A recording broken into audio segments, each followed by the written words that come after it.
अस्सलामुअलैकुम, welcome to Saif math notes YouTube channel. इंशाल्लाह exercise 3.1 को मुकम्मल सॉल्व करेंगे। क्वेश्चन नंबर 1 से लेकर क्वेश्चन नंबर 10 तक तमाम पार्ट्स में कोशिश करूँगा इसी भी एक वीडियो में बना दूँ और डिस्क्रिप्शन में टाइम ड्यूरेशन मेंशन कर दूँ। ठीक है, तो ये नेक्स्ट चैप्टर है, नया चैप्टर है, न्यू सिलेबस है, 9th mathematics, sets and relations. तो ये अपडेटेड कंटेंट है, तो इसमें मैं इंशाल्लाह इसके बारे में थोड़ी बहुत बातें पेश की, कॉन्सेप्ट्स के बारे में करके थोड़ा सा आपके दिमागों को रिफ़्रेश करके फिर मैं एक्सरसाइज को शुरू करता हूँ। और आप ज़रूर कॉन्सेप्ट्स को देखें, वो आपको पूरी एक्सरसाइज में भी काम आएंगे और बाकी ज़िंदगी में भी, आइंदा क्लासेस में भी आपको बहुत काम आएंगे। तो मैं कुछ कॉन्सेप्ट्स, कुछ पेजेस मैंने बड़ी मेहनत से बनाया, तो आपको देखें, उसके बाद एक्सरसाइज को बाकायदा शुरू करते हैं।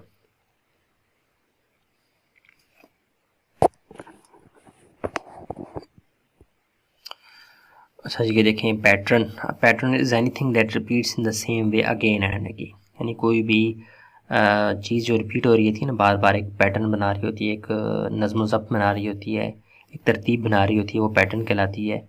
और ये जो पैटर्न की टर्म है, पैटर्न का जो नाम है, ये बहुत सारी चीज़ों पर फिट इन बैठता है, चाहे वो नंबर्स हों, चाहे वो शेप्स हों, कोई भी चीज़ हो। आपका बेडशीट की जो चादर होती है उसके ऊपर पैटर्न आपको दिखता है, आप प्लेट उठाएं उसके ऊपर पैटर्न होता है। पैटर्न नेचर में भी जा बजा है। It can B numbers, shapes, colour, objects, कुछ भी हो सकता है। ठीक है, जैसे एग्जांपल्स में 2, 4, 6, 8, 10, 12, 14, ये भी एक पैटर्न है। 2 के बाद 4 आ रहा है, 4 के बाद 6 आ रहा है। तो आप थोड़ा सा गौर करते हैं, स्मेल करते हैं, तो आपको क्या फील होता है कि हर दफ़ा 2 ऐड किया जा रहा है। 2 जमा 2 4 हो गया, 4 जमा 2 6 हो गया। समझ गए, ये नंबर्स की गेम है। इसको फिर अलग से एक नाम है, नंबर्स में जो एक पैटर्न होता है उसको एक अलग नाम देते हैं, अगला पेज उसी बारे में है। और शेप्स, जैसे ट्राइंगल है, फिर सर्कल है, फिर ट्राइंगल, फिर सर्कल, फिर ट्राइंगल, फिर सर्कल। तो आप पेशेंट कोई कर सकते हैं पैटर्न देखते हुए कि आगे क्या आने वाला है। आप कह सकते हैं आगे अगेन क्या आ जाएगा, सर्कल के बाद ट्राइंगल, ट्राइंगल के बाद क्या आएगा, सर्कल। शेप्स रिपीटिंग, यानी पैटर्न जो होता है वो अपने बारे में पेशेंट को खुद ही करवा देता है कि मैं आगे क्या आने वाला हूँ। तो anything that is repeats in the same way again and again, बहुत आसान डेफिनेशन। और आसपास आपके जा बजा इसकी मिसालें बिखरी पड़ी हैं। तो नेक्स्ट क्या है जी, वही पैटर्न अगर आपको नंबर्स में नज़र आए, सीक्वेंस कहलाएगा। Sequence is a number pattern. Easy है ना, यानी अगर आपको पैटर्न दिखता है किसमें, नंबर्स में, और कोई रूल फॉलो कर रहा होगा, तो वो क्या कहलाएगा, सीक्वेंस। जैसे 1 2 3 4 5 जो आपकी गिनती है, तो उसमें भी एक रूल है कि हर दफ़ा ऐड 1 हो रहा है। 1 + 1 करें 2 होता है, 2 में 1 + 1 करें 3 होता है, up to so on. Rule क्या है, ऐड 1 + 1। अच्छा, यहाँ पे आप देखें 5 10 15 20, तो थोड़ा सा आप सूंघेंगे तो आपको पता लग जाएगा, ऐड +1 हो रहा है दफ़ा। 4 9 16, आप कहेंगे ये कैसा नंबर है, 1 के बाद 4 आ रहा है, 4 के बाद 5 नहीं आ रहा, 6 नहीं आ रहा, 7 नहीं आ रहा, 8 नहीं आ रहा, 9 आ रहा है। तो फिर आप स्मेल करेंगे कि हर दफ़ा क्या हो रहा है, हर नंबर को रिपीट किया जा रहा है। 1 को स्क्वायर किया 1 ही आता है, 2 को स्क्वायर किया 4 आ गया, 3 को स्क्वायर किया 9 आ गया, और 3 को स्क्वायर किया 9 आ गया। तो 4 को स्क्वायर करेंगे क्या आएगा, 16। 5 को स्क्वायर करेंगे तो क्या आ जाएगा, 25। रूल पता होने की वजह से आप आगे इस पैटर्न में, सीक्वेंस में आगे कौन कौन से नंबर्स आने वाले हैं वो आप पेश की पहले से बता सकते हैं। कितनी अच्छी बात है। तो आगे चलें, अब सेट्स के बारे में बात करते हैं। सेट्स क्या होते हैं? अ set is a well defined collection of distinct object. Distinct बोले तो यानी कि उसकी एक वाज़ेह पहचान होती है। A set is a well defined collection of distinct objects called elements written inside curly brackets. Curly brackets इस तरह की होती हैं, इसके अंदर आपको एंट्रीज मिलेंगी, उनमें जो एलिमेंट जो होंगे, यानी ये 1 2 3 4 5 ये एंट्रीज हैं, एलिमेंट्स हैं। 1 जो है देखें, ये एक डिफरेंट, एक डिस्टिंक्ट नंबर है, एक एलिमेंट है। 1 फिर रिपीट नहीं हो रहा ना, ये जैसा कोई और आपको दिख रहा होगा, समझ आ गई। यानी वेल डिफाइंड, हर एक जो मेंबर होगा वो वेल डिफाइंड होगा, वो ऐसा नहीं होगा कि आपको कंफ्यूज करे। A set is a well-defined collection of distinct objects called elements written inside curly brackets। अच्छा, ये एग्जांपल्स क्या हैं, एग्जांपल से आप स्मेल कर सकते हैं। इनको कैपिटल अल्फाबेट से जाहिर किया जाएगा और कर्ली ब्रैकेट्स के अंदर इनक्लोज्ड किया जाएगा, और सेपरेशन किससे की जाएगी, कॉमा से। ये भी एक सेट है, ये भी एक सेट है, और ये भी एक सेट है। ये नंबर्स हैं, ये कलर्स हैं, और ये क्या है, ये भी नंबर्स है, लेकिन एक कंडीशन क्या लगा दी गई है कि ऑड नंबर्स लेस दैन 10। 10 से छोटे छोटे ऑड नंबर्स। ऑड नंबर्स कौन से होते हैं, जो 2 के टेबल में नहीं जाते, 1 3 5 7 9। ठीक है, आगे चलें। अब क्या जी, how sets looks like in maths. ये मैंने थोड़ा एक्स्ट्रा बना लिया था एक पेज कि मैथ्स के अंदर सेट्स किस तरह दिखते हैं। 3 पॉइंट्स हैं, represented with capital alphabets as A B C D, यानी उनको जाहिर करेंगे हम कैपिटल अल्फ़ाबेट्स से A B C up to so on. Captain curly brackets as this one. देखें बुक के अंदर तो इस तरह की ब्रैकेट्स यूज़ होंगी क्योंकि वो मशीनी ब्रैकेट्स होती हैं, आसानी से बन जाती हैं, लेकिन जब हाथों से मैनुअली हल कर रहे होते तो इस तरह की बनाना हमारे लिए दिक्कत होती है। तो फिर आमतौर पे लोग या मैं कैसे लिख रहा होता हूँ, करली ब्रैकेट्स को ऐसे 3 लिख के नीचे थोड़ी सी लंबी लाइन खींच दी। हर एक का अंदाज़ अलग होता है देखने का, थोड़े वो 2-3 खम होंगे तो समझ आ जाएगी देखने वाले को ये सेट्स वाली ब्रैकेट्स का इस्तेमाल कर रहा है। तो करली ब्रैकेट्स ये या ये, there are elements members separated with comma. जो नंबर्स होंगे या मेंबर्स होंगे, एलिमेंट्स होंगे, इनको स्टैंडर्ड नाम के एलिमेंट्स वो कॉमा से सेपरेटेड होंगे। ठीक है, तो आपको बुक में प्रिंटेड फॉर्म में कुछ सेट ऐसे नज़र आया करेंगे, इक्वल टू इस तरह की खूबसूरत सी सेंटर से करली ब्रैकेट और एंट्री जैसी होगी। लेकिन जब आप हाथ से लिखेंगे तो फिर थोड़ा सा करली ब्रैकेट इस तरह से आपको देखने में लगेगी। इसका मतलब भी यही होता है। ठीक हो गया। तो ये आपको थोड़ा मैथ के अंदर सेट्स कैसे इस्तेमाल होते हैं, कैसे दिखते हैं, वो मैंने आपको बता दिया। अब देखते हैं सेट्स को लिखने के लिए 3 ways to write a set. Set को लिखा कैसे जाता है। It can be expressed in 3 ways, descriptive form, tabular form और सेट बिल्डर फॉर्म। यानी सेट को बयान करने के, लिखने के, जाहिर करवाने के 3 तरीके हैं जो आपके सामने हैं। वो दिखते कैसे हैं वो मैं आपको बताता हूँ। हाँ जी, descriptive form. In this method a set is described in words. नाम से ज़्यादा डिस्क्रिप्टिव, डिस्क्रिप्शन से है कि उसको अपने अल्फाज की शक्ल में आम डिफाइन करते हैं। A equal to the set of even numbers less than 20। Description curly brackets के अंदर भी हो सकती है और ए इक्वल टू आप जस्ट करली ब्रैकेट्स के अलावा भी ये बात कर सकते हैं तो भी ठीक होगा। अल्फाज की शक्ल में जब किसी सेट को डिफाइन किया जाता है, बताया जाता है, तो वो क्या कहलाता है, डिस्क्रिप्टिव फॉर्म। नेक्स्ट देखते हैं टेबुलर फॉर्म है। In this method all elements of a set are written actually 1 by 1 inside curly brackets. Tabular form यानी एक्चुअल में जो सेट जो उसकी वैल्यूज़ होती हैं वो एक्चुअल में लिख दी जाएँ, प्रोसेस के लिए तैयार कर दी जाएँ, वो टेबुलर फॉर्म होता है। ज़्यादातर हम इसी से डील कर रहे होते हैं, प्रोसेस कर रहे होते हैं जब तो हम इसी फॉर्म में सेट्स को लिखते हैं, यानी ये उसकी असल शक्ल है। आगे चलते हैं, आखिरी वाला सेट बिल्डर नोटेशन या फॉर्म या मेथड। हाँ जी, सेट बिल्डर फॉर्म ये थोड़ी सी बच्चों को तंग करती है, लेकिन ये भी इजी है और ये बहुत कम यूज़ होती है। यूज़ तब होती है जब सवाल में दी जाए या आखिर में आ जाके अपने आंसर को इसमें कन्वर्ट कर रहा होता है, और मुश्किल कुछ नहीं है। In this method a set is written using symbols. Symbols की ज़ुबान में जब सेट को लिखा जाए तो वो क्या कहलाता है, set builder form. Set builder form भी कहते हैं set builder notation, set builder method. तो ये फॉर्म की जगह मेथड या फॉर्म, मेथड और क्या नोटेशन, ये तीनों एक ही चीज़ के नाम है। तो ए इक्वल टू, इसमें क्या होगा, अमूमन एक्स से ही ज़ाहिर किया जाता है। आप वाई जी भी कर सकते हैं लेकिन ज़्यादातर एक्स यूज़ हो रहा था। ए करली ब्रैकेट्स, उसके बाद जो एलिमेंट्स होते हैं उनके बारे में एक्स को कहा जाता है कि वो एक्स हैं। ए के अंदर जो एंट्रीज होती हैं एक्चुअल में उसको एक्स से डिनोट किया जाता है। फिर उसके बाद एक लाइन से ड्रॉ करने के बाद ये होती है, सिंबल होती है such that x, such that x की फिर वजाहत की जाती है, यानी एक्स सच दैट एक्स जो है वो क्या है जी, वो बिलोंग करता है, ये कंगी सी किसके लिए होता है, बिलोंग टू। एन क्या है, नेचुरल नंबर। वो कहता है जितने भी एंट्रीज होंगी ए की वो नेचुरल नंबर से बिलोंग करेंगी। फिर नेचुरल नंबर कहाँ तक, कितने तक, वो कंडीशन आपको फिर आगे बताया करेगा। पहले एलिमेंट्स को डिफाइन किया जाएगा पहले पोर्शन में, उसके बाद ये एंड का सिंबल है, एंड फिर वो जो नेचुरल नंबर्स में से भी कहाँ तक के नंबर्स वो फिर आपको डिफाइन करना पड़ेगा। X such that x belong to natural number and x is less than और इक्वल टू 10, यानी 10 या 10 से छोटे नेचुरल नंबर। तो फिर आप इसको स्मेल करके अगर टेबुलर फॉर्म में लिखे तो क्या लिखेंगे, 1 2 3 4 5 6 7 8 9 10, यानी नेचुरल नंबर स्टार्ट ही 1 से होते हैं। और उसने कहा है कि 10 के 10 से कम, तो हम 10 तक जाएंगे, 1 से लेकर 10 तक। असल में ये कह रहा है 1 से लेकर 10 तक गिनती है। लिखने का अंदाज आसान है लेकिन यहाँ सिंबल की फॉर्म में फ़िलहाल आपको मुश्किल लग रहा होगा, लेकिन बड़े बड़े सेट्स को इस तरह से डिफाइन करने में हमें बड़ी सहूलत होती है। तो मैंने आगे एक चार्ट बनाया है, उसको भी देखते हैं। ये देखें जी, सेट्स को ज़ाहिर करने के 3 तरीके मैं अभी आपको बता के आया हूँ, डिस्क्रिप्टिव, टेबुलर और सेट बिल्डर फॉर्म। एक ही सेट को हम डिस्क्राइब भी करेंगे, उसको फिर टेबुलर फॉर्म में भी लिखेंगे, एक्चुअल फॉर्म में, और फिर उसको सिंबल की ज़ुबान में भी लिखेंगे। चलें जी, डिस्क्रिप्टिव फॉर्म क्या जी, A equal to set of positive odd numbers less than 12। कहता है पॉजिटिव ऑड नंबर्स कौन से होते हैं जो 2 के टेबल पे नहीं आते, 1 3 5 7 9। कहता है 12 से छोटे ऑड नंबर्स का सेट लेस देन 12, ठीक है, लेस देन 12। अच्छा, टेबुलर फॉर्म में क्या बनेगी, लेस देन 12 क्या होंगे, एक यानी हम पॉजिटिव साइड, पॉजिटिव का वर्ड यूज़ हुआ है ना, तो इसलिए आपने नेगेटिव की तरफ नहीं जाना। -1, -3, -5 भी उस सेट ऑफ ऑड नंबर्स में आते हैं, लेकिन हमने उसको इग्नोर करने के लिए क्या लिखा है यहाँ पे, वर्ड यूज़ किया पॉजिटिव।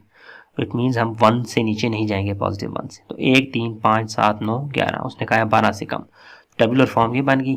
इसी को सेट बिल्डर फॉर्म में सिंबल की ज़ुबान में लिखेंगे एक्स सच दैट एक्स क्या है, ये जो एंट्रीज हैं एलिमेंट्स हैं इनको एक्स कह रहा है। Such that x belong to set of odd number, ओ से जाहिर होता है। ये तो हमने बता दिया कि जो एंट्रीज हैं वो सेट ऑफ ऑड नंबर्स में से हैं, एंड फिर कंडीशन बतानी है कहाँ से कहाँ तक है, लेस देन 12 है और ग्रेटर देन क्या है जी, -1 उस तरफ फिर नेगेटिव वाला एरिया शुरू हो जाता है ऑड नंबर्स का। तो ये कंडीशन आपने बता दी, ठीक है। ये थोड़ा आपको अभी फ़िलहाल शायद हजम ना हो रही हो, लेकिन जब आप सवालात करते हैं तो आपको आहिस्ता आहिस्ता प्रैक्टिस से ये सेट बिल्डर फॉर्म भी आसान लगने लगता है। अच्छा, नेक्स्ट क्या है जी, B equal to natural number less than 20। Natural number जो कि 20 से छोटे हों, नेचुरल नंबर स्टार्ट ही 1 से होते हैं। सो 1 से लेकर लेस देन 20 की, 20 शामिल नहीं है तो 19 तक, 1 से लेकर 19 तक बी का सेट बन गया टेबुलर फॉर्म में। सेट बिल्डर नोटेशन में क्या लिखेंगे, x such that x belong to natural number. X क्या है, कि तमाम एक्स ही हैं, और सच दैट यानी एक्स के बारे में बात की, एक्स तैयार हो जाओ, वुजू कर लो, तैयार हो जाओ जी। एक्स बिलोंग करता है जी नेचुरल नंबर से, सेट ऑफ नेचुरल नंबर का एन सेट, कैपिटल एन से डिनोट होता है। एंड फिर मज़ीद बताया जा रहा है कि एक्स नेचुरल नंबर तो बहुत बड़ा सेट है, उसमें भी कहाँ तक, less than 20। Okay, condition clear होगी। यहाँ पे उसके बारे में थोड़ी सी वजाहत एंट्री की, और उसके बाद फिर कंडीशन भी बतानी है कि वो कहाँ से कहाँ तक होगा। ये 2 बातें यहाँ पर सेट बिल्डर फॉर्म में आती हैं। नेक्स्ट क्या है जी, ज़रूरी नहीं है आप कर्ली ब्रैकेट्स लगाएं डिस्क्रिप्टिव फॉर्म में, आप सी इक्वल टू दिस वन भी लिख सकते हैं, the set of first 10 positive even number. Positive even number से मुराद क्या है कि आपने नेगेटिव वाली साइड नहीं जाना। फर्स्ट 10 तो 2 4 1 2 3 4 5 6 7 8 9 10, 2 से लेकर 20 तक, 2 4 6 8 10 जो 2 के पहाड़े में आते हैं वो क्या कहलाते हैं, टेबुलर फॉर्म में हमने लिख दिया। फर्स्ट 10 पॉजिटिव इवन नंबर्स, इसको सेट बिल्डर में कैसे लिखेंगे, x such that x belong to set of even numbers के लिए कैपिटल ई होता है, एंड उसने बताया कि पॉजिटिव होने चाहिए, तो फिर कहाँ से कहाँ तक, ग्रेटर देन 0, लेस देन और इक्वल टू 20। ठीक है, तो ये आप देख चुके हैं, तो तीनों फॉर्म्स का आपस में जायज़ा तक़ाबुल कंपैरिजन भी आपने कर लिया। अब नेक्स्ट चलते हैं, देखते हैं टाइप्स ऑफ सेट्स हैं जी। टाइप्स ऑफ सेट्स आसान है, लेकिन मैंने कहा चलें आपको बताया। तो एम्प्टी सेट्स क्या है, set that has no element in it, नाम से ही ज़ाहिर है, खाली सेट जिसमें कोई भी एलिमेंट नहीं होता। बी इक्वल टू खाली सेट के लिए फिर कर्ली ब्रैकेट्स लगाएं दरम्यान में कुछ ना, लेकिन ये मेथड, ये भी तरीका यूज़ होता है, और एक ये भी, ये फाई बी इक्वल टू, अगर ये ओ सा डाल के उसको सेंटर से क्रॉस कर दें तो ये वाला सिंबल के वाला सिंबल दोनों एक ही चीज़ के 2 नाम है। सिंगलिटन सेट, सिंगलिटन क्या प्रोनाउंस करना है, a set that has exactly 1 element in it, जिसमें एक ही वो एलिमेंट हो, 5 हो, एप्पल, ये देखें APPL, ये एक एलिमेंट है और ये भी एक एलिमेंट है। आगे चलें, फाइनाइट सेट, इनफाइनाइट सेट और इक्वल सेट्स। फाइनाइट सेट क्या होता है, नाम से ज़ाहिर है, जो एक वक्त के बाद ख़त्म हो जाते हैं। Set that has a countable number of elements, यानी अनलिमिटेड नहीं होते, लिमिटेड होते हैं, 2 4 6 8 10 या B equal to red green blue. Infinite set नाम से ज़ाहिर है, जो कभी ख़त्म नहीं होते। सेट दैट हैज़ अनलिमिटेड और endless elements, you can not count all elements because they never end, वो कभी ख़त्म नहीं होते, स्टार्ट तो होते हैं, ख़त्म नहीं होते। ए इक्वल टू 1 2 3 अप टू, उसके लिए ज़ाहिर क्या करते हैं, dot dot dot dot, 1 3 5 7 dot dot dot, समझ आ गई। ऐसे बहुत सारे हैं इनफाइनाइट सेट्स। इक्वल सेट्स नाम से ज़ाहिर है जो बराबर होंगे, लेकिन इक्वल सेट के बाद एक और आ रहा है इक्विवेलेंट सेट। आपने दोनों में फ़र्क जान के जीना है। 2 sets are equal if they have exactly the same elements no matter the order, यानी उनके जो एलिमेंट्स होते हैं वो सेम होने चाहिए, और ऑर्डर यानी कि तरतीब बेशक अलग थलग हो, लेकिन उनके एलिमेंट्स सेम एलिमेंट्स होने चाहिए। ए इक्वल टू 1 2 3, लेकिन यहाँ पर एलिमेंट्स कितने, 3, यहाँ पे भी एलिमेंट्स कितने, 3। अगर यहाँ पे होता 1 2 3 और यहाँ पे होता ABC एलिमेंट्स तो नंबर ऑफ एलिमेंट्स तो सेम होते हैं लेकिन नेचर अलग अलग होती, तो वो इक्वल सेट्स ना होते। यहाँ पे 1 2 3 3 एलिमेंट्स हैं, यहाँ पे भी 3 एलिमेंट्स हैं, ऑर्डर मैटर नहीं करता, यानी यहाँ 3 पहले है, यहाँ 3 बाद में, यहाँ 1 दरम्यान में, यहाँ शुरू में। समझ आ गई? सेम एलिमेंट्स हों, एग्जैक्ट सेम एलिमेंट्स हों, ऑर्डर जो है वो फ़र्क नहीं पड़ता, आगे पीछे कर सकते हैं, लेकिन सेम एलिमेंट्स होने चाहिए, तो वो सेट क्या होंगे? Equal sets. आगे चलते हैं। इक्वल सेट्स को दिमाग में रखना। अब आ रहा है इक्विवेलेंट सेट। अच्छा, इक्विवेलेंट सेट्स में क्या होता है? इक्वल सेट्स में क्या होता है कि एलिमेंट्स सेम होने चाहिए, ऑर्डर यानी तरतीब उनकी ख़राब है तो भी चलेगा। इक्विवेलेंट सेट में क्या होता है? नंबर ऑफ एलिमेंट्स सेम होने चाहिए। The two sets are equivalent if they have same number of elements even if the elements are different. Elements बेशक डिफरेंट हों लेकिन नंबर सेम होने चाहिए। मतलब 1 2 3 3 एंट्रीज हैं, यहाँ पर एंट्री कितनी है? 1 2 3। यहाँ पे भी 3 लोग हैं, यहाँ पे भी 3 लोग हैं, ये 3 अलग ख़ानदान से, ये 3 अलग ख़ानदान से, लेकिन हैं तो 3 3 है, इस वजह से ये क्या होंगे? इक्विवेलेंट। इक्वल सेट्स और इक्विवेलेंट सेट में यही बुनियादी फ़र्क है। सबसेट्स क्या है? ये सेट का बच्चा, आम लफ्ज़ों में। The set A is a subset of set B if every element of A is also in B. अगर ए जो है वो बी का सबसेट तब होगा जब ए के तमाम एलिमेंट्स बी में भी मौजूद हों। एग्जांपल से आपको ये समझ आ जाएगी। अगर ए 1 2 है, बी क्या होगा? 1 2 3 4। गौर करें, बी जो है थोड़ा सा बड़ा है ए से। ले देखें, समझ रहे हैं ना? ए 1 2 है, बी क्या है जी? 1 2 3 4। तो ए सबसेट होगा बी का। इसको डिनोट कैसे करते हैं? ये एक लटाया हुआ यू होता है, उसके नीचे एक लाइन होती है। ए सबसेट है किसका? बी का। अच्छा, आप सबसेट में ना थोड़ी सी नरमी है। नरमी क्या है कि अगर ए जो है 1 2 है, बी 1 2 3 4 है, यहाँ पर तो सामने नज़र आ रहा है बी काफ़ी बड़ा है ए से। अगर एक और केस में सी जो है 1 2 है और डी क्या है? वो भी 1 2 है, दोनों के बिल्कुल सेम है, तो फिर इस सूरत में सी और डी भी सी डी का भी सबसेट होगा और डी सी का भी सबसेट होगा, दोनों एक दूसरे के सबसेट होंगे। यानी सबसेट में एक सेट के दूसरे के अंदर तमाम के तमाम एलिमेंट्स का मौजूद होना ज़रूरी है। सही है? बाकी ज़्यादा कोई बहुत strict hard and fast rule इसमें नहीं है। इसलिए सबसेट्स हम किसी भी सेट के निकाल सकते हैं। मिसाल के तौर पर यहाँ पे तो हमने 2 अलग सेट लिए थे ना, यहाँ पे मैंने ब्रैकेट में रेड कलर में कुछ थोड़ा बताने की कोशिश की है कि we can find subsets of any set. कोई भी एक सेट आप लें, आप उसके छोटे छोटे टुकड़े भी कर सकते हैं। कैसे? मिसाल के तौर पर यहीं पे हम ए जो है 1 2 ऐसी को मैंने लिया है, इसके सबसेट्स कितने बनेंगे? इसका एक फार्मूला आगे हम पढ़ते हैं, 4 सबसेट्स बनेंगे इसके। यानी इसी को अगर हम ब्रेक कर लें, इसको बाप बना लें, इसके टुकड़े करें जो इसके अंदर मौजूद होंगे। कैसे? अगर इन 2 को निकाल दूँ, 1 को भी निकाल दूँ, 2 को भी निकाल दूँ, तो एक खाली सेट बन जाएगा। इसका मतलब इसके अंदर एक खाली सेट भी मौजूद है। 1 को अगर अलग करके सेट बना दूँ, वो भी इसका बेटा है। 2 को अगर मैं अलग करके सेट बना दूँ, वो भी इसके अंदर शामिल है। अगर मैं 1 2 को अलग करके अलग से एक सेट बना दूँ, तो भी इसके अंदर शामिल है। मतलब इसके पॉसिबल सबसेट्स कितने बन गए? 1 2 3 4। यानी किसी भी सेट को हम छोटे छोटे टुकड़ों में तकसीम करके उसके सबसेट्स बना सकते हैं। आगे चलें। Proper subset. सबसेट क्या होगा? इसमें नरमी होती है, लचक होती है। प्रॉपर में अब प्रॉपर बात होगी, ठीक बात होगी। इसकी शर्त है जी, इसमें क्या शर्त है जी? Set A is a proper subset of set B if, उसमें 2 कंडीशंस पाई जाती हैं। Every element of A is in B, एक तो सारा का सारा ए बी में मौजूद हो, और बी थोड़ा सा बड़ा भी होना चाहिए। कम से कम कितना बड़ा होना चाहिए? B has at least 1 extra element that is not in A. मतलब ए का सारा हिस्सा बी में होना चाहिए और बी थोड़ा सा बड़ा भी हो, तो क्या होगा? वो प्रॉपर सबसेट होगा। सबसेट्स में ये कंडीशन नहीं होती। उसमें होता था कि यार दोनों अगर बराबर में तब भी चलेगा। यहाँ पे कह रहा नहीं, बी लाजमी बड़ा हो। सो इफ़ ए 1 2 3 है तो बी को लाजमी थोड़ा सा बड़ा होना है, कम से कम एक नंबर। 1 2 3 और 4, ए सारे का सारा बी में मौजूद है और बी थोड़ा सा बड़ा भी है। इससे क्या होगा? ए प्रॉपर सबसेट बनेगा किसका? बी का।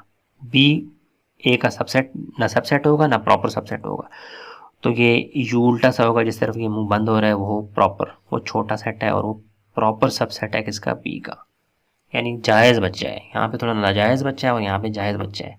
ये जायज़ बच्चा है किसका? बच्चा मैं खुद से यूज़ कर रहा हूँ, ये कोई ऑफिशियल टर्म नहीं है, यानी मैथ के अंदर ये यूज़ नहीं होगी, तो आपने यूज़ नहीं करना। समझने के लिए आप समझें, ए सबसेट है किसका? बी का। तो अब देखते हैं नेक्स्ट पेज। चलो जी, सबसेट्स आपको पता लग गया, प्रॉपर सबसेट्स का भी पता लग गया। अब किसी भी सेट के आप सबसेट्स फाइंड कर सकते हैं, उसका एक फार्मूला तो होना चाहिए, वो आ गया है। The number of subsets of a set is the total count of all possible subsets including the empty set, the set itself, all other combination of elements. दुनिया में 2 एलिमेंट्स पे मुश्तमिल सेट हो या 10 पे या 10,000 पे, उसके आप सब सेट्स फाइंड कर सकते हैं, उसके टुकड़े टुकड़े आप कर सकते हैं। तो उसमें कौन कौन से टुकड़े, बेसिक टुकड़े शामिल होंगे? द एम्प्टी सेट, एक एम्प्टी सेट तो लाजमी होगा, और एक वो सेट खुद भी अपना सब सेट होगा, और बहुत सारे कम्बिनेशन बनेंगे, वो हम बैठ के जब निकालेंगे तो पता लग जाएगा। फार्मूला क्या है उसका? टोटल सबसेट्स इक्वल टू 2 की पावर n। n क्या है जी? Total number of elements. 2n को कैसे यूज़ करते हैं, ये फार्मूला अब हम नीचे यूज़ करते हैं। कैसे? ये एग्जांपल करेंगे, आपको खुद ही समझ आ जाएगी सब की। मिसाल के तौर पर एक सेट है 1 2 3, तो इसके टोटल नंबर ऑफ एलिमेंट्स कितने हैं? n 3। कितनी एंट्रीज है? 1 2 3। अगर यहाँ पे होता है ब्लू ग्रीन रेड, तो कितनी एंट्रीज होती हैं? तब भी 3 होती। So apply formula, total subsets क्या हो जाएंगे? 2 पावर n इक्वल टू 2 की पावर 3। पावर 3 से मुराद क्या? 2 मल्टीपल तो 8, यानी 1 2 3। ए जो सब सेट है 1 2 3, इसके पॉसिबल कितने हैं सबसेट्स? 8 बनाए जा सकते हैं। यानी वो एग्जैक्ट क्या है वो हम अब बनाते हैं। पहला तो एम्प्टी सेट होगा, फिर हम क्या करेंगे? 1 को अलग सेट बनाएंगे, 2 को अलग सेट बनाएंगे, 3 को अलग सेट बनाएंगे। अब एक एक करके ख़त्म हो गए सारे। अब 1 2 को बना लें 1 2, फिर 2 3 को बना लें एक, फिर 1 और 3 को बना लें एक और बन गया, फिर इस पूरे को एक दफ़ा बना लें एक बन गया। गिनती करें 1 2 3 4 5 6 7 8, 8 सबसेट बना लिए ना हमने, बना लिए। कितना मज़े का बन गया, समझ आ गई? तो हम किसी भी सेट के छोटे छोटे टुकड़े कर सकते हैं। उन टुकड़ों में एक उसका खाली सेट होगा, एक वो खुद सेट होगा, और बाकी अलग होंगे।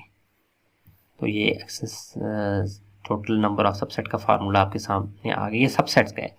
अब आपके दिमाग में आना चाहिए प्रॉपर सबसेट का भी तो फार्मूला होना चाहिए ना। वो क्या है वो देखते हैं। उसमें कुछ भी नहीं है, इसी फार्मूले में से 1 माइनस का है बस। नंबर ऑफ प्रॉपर सबसेट्स में क्या होता है कि वो सेट पूरे का पूरा उसमें शामिल होता है, और जो दूसरा सेट होता है वो उसमें एक नंबर ज़्यादा होता है। ये मैं पीछे बता के आया हूँ। The number of proper set of a set is the total number of subsets excluding, यानी निकाल देना है the set itself. Number of proper subset equal to 2 power n minus 1। 2 power n आपको पता है पीछे करके आया है, उसमें से एक निकाल देना है बस आपने। वही फार्मूला है, a equal to 1 2 3। Total number of elements कितने हैं? 3। फार्मूले के तहत क्या बन जाएगा? 2 की पावर 3 8 माइनस 1 7, यानी 7 प्रॉपर सबसेट और 8 टोटल सबसेट्स बनाए जा सकते हैं। इसके बनाते हैं 1 2 3 के बनाते हैं। एक एम्प्टी सेट होगा, एक 1 एक 2 एक 3, फिर एक 1 2, फिर एक 1 3, और फिर एक 2 3, फिर एक 1 2 3। पूरे का पूरा दोबारा से ही अपना सबसेट तो हो सकता है, प्रॉपर सबसेट नहीं है, इसलिए वही वाला माइनस हुआ है यहाँ से। इस वजह से कितने बनने हैं टोटल प्रॉपर सबसेट? 1 2 3 4 5 6 7। समझ आ गई? ये आ गया आपके सामने।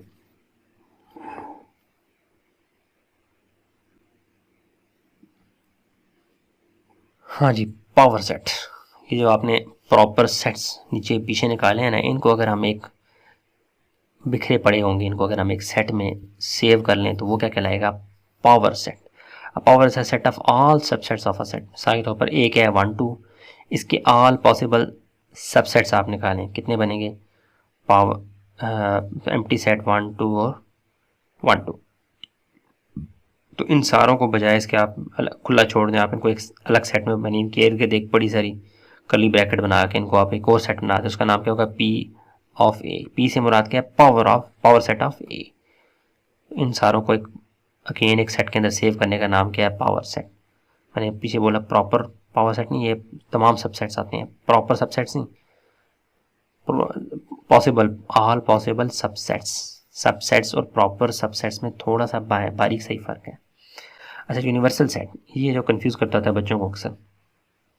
यूनिवर्सल सेट वेरी करता है question to question. It is a big set that has all the elements relevant to our question. वैसे तो एक यूनिवर्सल सेट वो है कि आप कह सकते हैं दुनिया जहाँ के सेट्स उसका हिस्सा है, उसे हम कहेंगे यूनिवर्सल सेट। डीप डाउन जो कॉन्सेप्ट है वो तो यही है कि दुनिया जहाँ के सेट आखिरकार किसी एक बड़े सब यूनिवर्सल सेट का ही हिस्सा है, उसी के सब सेट्स हैं। लेकिन जब हम क्वेश्चन करते हैं तो फिर हम उस मौके के हिसाब से, वहाँ की सिचुएशन कॉन्टेक्स्ट के हिसाब से, वहाँ पे मौजूद क्वेश्चन के जो ज़रूरत होती है उसके हिसाब से हम एक छोटा सा यूनिवर्सल सेट भी बनाते हैं उसी प्रॉब्लम के अंदर रहते हुए। तो इसलिए क्या, it is a big set that has all the elements relevant to our question या सिनेरियो जो भी होता है उसके लिए जो सूटेबल यूनिवर्सल सेट होगा वो हम खुद बनाया करेंगे अपनी लॉजिक से। Example, if you are dealing with numbers from 1 to 10 like in question, अगर हम 1 से लेकर 10 तक के नंबर्स के अंदर ही प्रोसेस कर रहे हैं, जैसे मिसाल है क्वेश्चन क्या है जी, identify even and odd numbers from 1 to 10। अगर सवाल है आपसे कहा जाता है कि जी 1 से लेकर 10 तक के अंदर इवन और ऑड नंबर्स को तलाश करो, तो आप फिर 1 से लेकर चूँकि 10 तक आपकी ये रेंज है, तो आप क्या करेंगे, उसी को यूनिवर्सल सेट मान लें 1 2 3 अप टू 10। ये समझ लें अब्बा जी हो गए यूनिवर्सल सेट। तो इसके अंदर जब हम इवन नंबर फाइंड करेंगे 2 4 6 8 10, तो वो इवन नंबर जो होंगे वो सारे के सारे यूनिवर्सल सेट के अंदर मौजूद हैं। तो ये एक तरह का बेटा हो गया, पुत्र हो गया। और फिर 1 3 5 7 9 ऑड नंबर्स, ये भी सारे के सारे यूनिवर्सल सेट, बड़े सेट का हिस्सा हैं, सब सेट हैं। तो ये भी पुत्र हो गया, लेकिन इसको धी बोल दिया वैसे मजाक में। तो ये बेटा है, ये भी बेटा है, किसका, यूनिवर्सल सेट का। डिपेंड करेगा सिचुएशन पे, वहाँ पे हम अपने हिसाब से यूनिवर्सल सेट क्रिएट कर लिया करेंगे। तो आगे चलते हैं, देखते हैं ऑपरेशन ऑन सेट्स। अब ज़रूरी तो नहीं है कि सेट्स आ गए तो बस उनको हमने देखते रहना है, उनको हम लड़वाना भी है, उनको प्रोसेस भी करवाना है। जैसे नंबर्स के अंदर हम प्लस माइनस मल्टीप्लाई डिवाइड करते हैं और बहुत सारे फंक्शंस अप्लाई करवाते हैं ऑपरेटर, तो सेट्स को भी हमने लड़ाना है। तो इनके अंदर ऑपरेशन कौन कौन से हैं? Operation means way to combine और compare sets to make a new set. नए सेट बनाने के लिए हमें कुछ रूल्स को फॉलो करना होता है। वो क्या है जी? ऑपरेशंस क्या है? यूनियन ये ऐसे यू से ज़ाहिर होगा, लेकिन बिल्कुल यू नहीं, थोड़ा सा आपने इसको खुला करके ऐसे शेप देनी है। ये सही वाली शेप इस तरह की होगी, लेकिन अमूमन बच्चे यू लिख रहे होते हैं, मैं खुद भी यू लिख रहा हूँ, चलेगा वो भी। कंबाइन, हेड पे आपने फोकस करना है। इसका मैंने आसान अल्फाज का इस्तेमाल किया, combine all elements together but don't write twice any common number and respect the order. क्या मतलब? यूनियन से मुराद क्या है? हम कहते हैं तलबा यूनियन, नाइयों की यूनियन, ताजरों की यूनियन। यूनियन से मुराद क्या है? इत्तेहाद, उनका एक यूनिटी उनके अंदर जो होती है। यूनियन से मुराद क्या है कि आपने तमाम सेट्स, जो भी सेट होंगे, जब आपको कहा जाएगा कि इनका यूनियन लो, मतलब उन सबको आपने एक जगह इकट्ठा करना है। लेकिन उसमें आपने ध्यान ये रखना है कि अगर 4 एक के पास है, दूसरे के पास भी 4 है, तो आपने 2 दफ़ा नहीं लिखना है, 1 दफ़ा लिखना है, एक बात। और दूसरा, आपने तरतीब मद्देनज़र रखनी है, यानी गिनती शुरू होती है 1 2 3 से, तो आपने अगर तरतीब रखनी होगी, यूनियन करनी होगी, तो तरतीब आपको लाजमी रखनी है। एक तो कॉमन जो नंबर होंगे, सबके पास एक जैसा नंबर होगा, वो आपने एक ही दफ़ा लिखना है, और तरतीब को आपने रिस्पेक्ट करना है, ऑर्डर को रिस्पेक्ट करना है। मिसाल के तौर पर एक है 1 2 3 और ये बी क्या है 3 4 5। अब देखें 3 यहाँ भी है, 3 भी है, तो आप जब आप इसका यूनियन लेंगे तो आपने 3 को रिपीट नहीं करना। एक तो आपने गिनती स्टार्ट कहाँ से, 1 से, तो आपने 1 2 यहाँ से लेने हैं। अगर ये 1 इसके पास होता तो ये वाला 1 पहले लिख दिया। 1 2 3 रिपीट हो रहा है, एक दफ़ा लिखेंगे, और 4 5, इन दोनों का यूनियन हो गया। यहाँ पे इंटरसेक्शन इसका अपोजिट है, इसमें सिर्फ और सिर्फ कॉमन लिखते हैं, जो कॉमन होता है उसी को स्मेल करके लिखते हैं। कंबाइन ओनली कॉमन एलिमेंट्स, यानी जो दोनों के पास सेम होते हैं। इसी मिसाल को ले लें 1 2 3 3 4 5, इन दोनों के पास कॉमन क्या है? 3 3 है, तो ए इंटरसेक्शन बी क्या आ जाएगा? 3। डिफरेंस में क्या होता है? वही जैसे हम निकालते हैं, माइनस करते हैं, क्रॉस द कॉमन एलिमेंट। इसमें क्या करना है? दो सेट्स के अंदर आपने डिफरेंस कैसे निकालना है? पहले वाले में से दूसरे को निकालना होगा, तो सबसे पहले आप जो कॉमन होगा ना एलिमेंट, जैसे ए, और ए में से बी को निकालना है, तो पहले तो कॉमन जो एलिमेंट्स होंगे उसको आप क्रॉस करते हैं। ये 3 और ये 3 क्रॉस हो गया, तो फिर बाकी क्या बचा? 4 5 बी में बचा और 1 2 ए में बचा। तो जो ए में से बी को निकालने हैं, तो बी वाला हिस्सा 3 था, वो निकल गया, बाकी क्या बचा? 1 2। तो आंसर क्या आ जाएगा? देखिए यहाँ पे 3 3 मैंने कैंसिल किया, 1 2, आंसर आ जाएगा 1 2। 4 5 नहीं आएगा, क्यों? क्योंकि बी या ये वैसे भी ए में नहीं है, तो हमने ए में से बी को निकालना था, तो बी की जो चीज़ें ए में थी वो निकाली, बाकी जो सेट ए बच गया वो आपका क्या है? ए माइनस बी। समझ आ गई? इसको जाहिर करते हैं इससे भी, और इसे स्लैश से भी जाहिर करते हैं। बाकी हम सवाल करेंगे, आपको समझ आना शुरू हो जाएगी। अच्छा, अब सेट्स को हमने काफ़ी सारी फॉर्म्स में देख लिया, लेकिन सेट्स की एक बड़ी खूबसूरत सी शक्ल होती है, तस्वीर भी बनाती है, इनकी पेंटिंग भी हो सकती है। कैसे? इसको हम वेन डायग्राम, एक मैथमेटिशियन गुजरा था, उसने सेट्स को बड़े अच्छे से पिक्चर की फॉर्म में ज़ाहिर करवा के हमें दिया, तो वो भी हम कर सकते हैं, वो भी हम डील करेंगे इस चैप्टर में। द ग्राफिकल या पिक्टोरियल रिप्रेजेंटेशन ऑफ सेट्स, या आप कह सकते हैं picture of a set is called Venn diagram. Universal set should be shaped as rectangular box like a TV and different sets as circles with in it. यानी आपने ये समझना है, वेन डायग्राम जब भी आपको नज़र आया करेगी, आपको एक रेक्टेंगुलर बॉक्स नज़र आया करेगा, उसके अंदर सर्कल्स हुआ करेंगे। जो रेक्टेंगुलर बॉक्स होगा वो असल में यूनिवर्सल सेट को ज़ाहिर करेगा। हर दफ़ा रेक्टेंगुलर बॉक्स को ज़ाहिर करेगा यूनिवर्सल सेट, और उसके अंदर जो सेट्स होंगे वो सर्कुलर शेप्स में होंगे। अगर तो यूनियन या इंटरसेक्शन या डिफरेंस आपने ज़ाहिर करवाना है तो आपने ए और बी को ओवरलैप करवाना है, यानी अभी तो ए और बी अलग है ना, अगर मुझे इसका यूनियन शो करवाना होगा तो मुझे बी को थोड़ा सा ऐसे ए को क्रॉस करते हुए बनाना होगा। समझ आ गई? वो आगे हम करेंगे। तो आपने वेन डायग्राम को just like a TV imagine करना है। जैसे आप टीवी जो होता है वो सेम रहता है लेकिन उसके अंदर किरदार बदलते रहते हैं, तो आप ये समझें कि यूनिवर्सल सेट का ये डब्बा हमेशा रहा करेगा। इसके अंदर जो सर्कल्स होंगे वो अपनी शक्ल थोड़ी बहुत चेंज करते रहा करेंगे, कभी ऊपर नीचे, कभी साइड पे, कभी यहाँ वहाँ, कभी उनके कलर चेंज होंगे। पीछे बैकग्राउंड में टीवी यू मुस्कुराता हमें दिखता रहेगा। तो वेन डायग्राम क्या होगा, यूनिवर्सल सेट के टीवी में हम सेट्स को नाचता हुआ देखेंगे। तो ये आपके सामने है।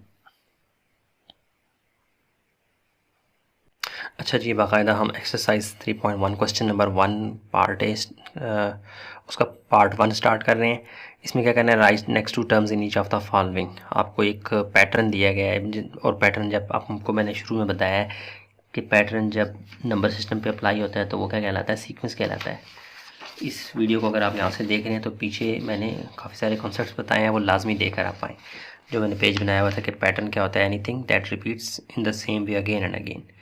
ठीक है, जैसे सीढ़ियाँ होती हैं, एक स्टेप के बाद दूसरा स्टेप, तीसरा, चौथा स्टेप, ऐसे ये भी स्टेप बाय स्टेप आगे जा रहा होता है। और सीक्वेंस, ये सीक्वेंस है, लेकिन चूंकि पैटर्न सब पे अप्लाई हो सकता है, मैंने इसलिए इन क्वेश्चन में आगे जाके वो शेप्स भी आ रही हैं, इसलिए मैंने सबके लिए पैटर्न का ही लफ्ज़ यूज़ किया है। तो सीक्वेंस भी ये बेस्ट, इसके लिए वर्ड कौन सा होगा, सीक्वेंस, लेकिन मैंने पैटर्न यूज़ किया यहाँ क्वेश्चन में, आंसर में, सोल्यूशन में, सॉरी। तो क्या है जी, आप देखें क्वेश्चन नंबर 1 पार्ट ए, फिर उसका भी आगे पार्ट 1 क्या है, 2 6 10 14। हमने तो गिनती पढ़ी है 1 2 3 4 5 6। तो ये 2 के बाद 6, 6 के बाद 10, 10 के बाद 14 क्यों आ रहा है, इसके लिए कोई डेफिनेट रूल नहीं है। जैसे आपने अपनी कॉमन सेंस मैथ की नाक यूज़ करनी है, स्मेल करना है इसको, खुशबू इसकी सूंघनी है।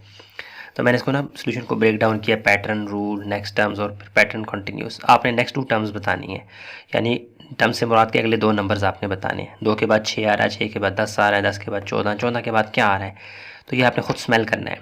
देखें 2 के बाद एकदम से 6 आ रहा है, तो अगर आप 2 में कितने ऐड करें जी, +4 ऐड करें तो क्या आ रहा है, 6। 6 में +4 ऐड करें तो क्या आ रहा है, 10। 10 में +4 14 ऐड करें तो क्या आ रहा है, 14। समझ आ रही है?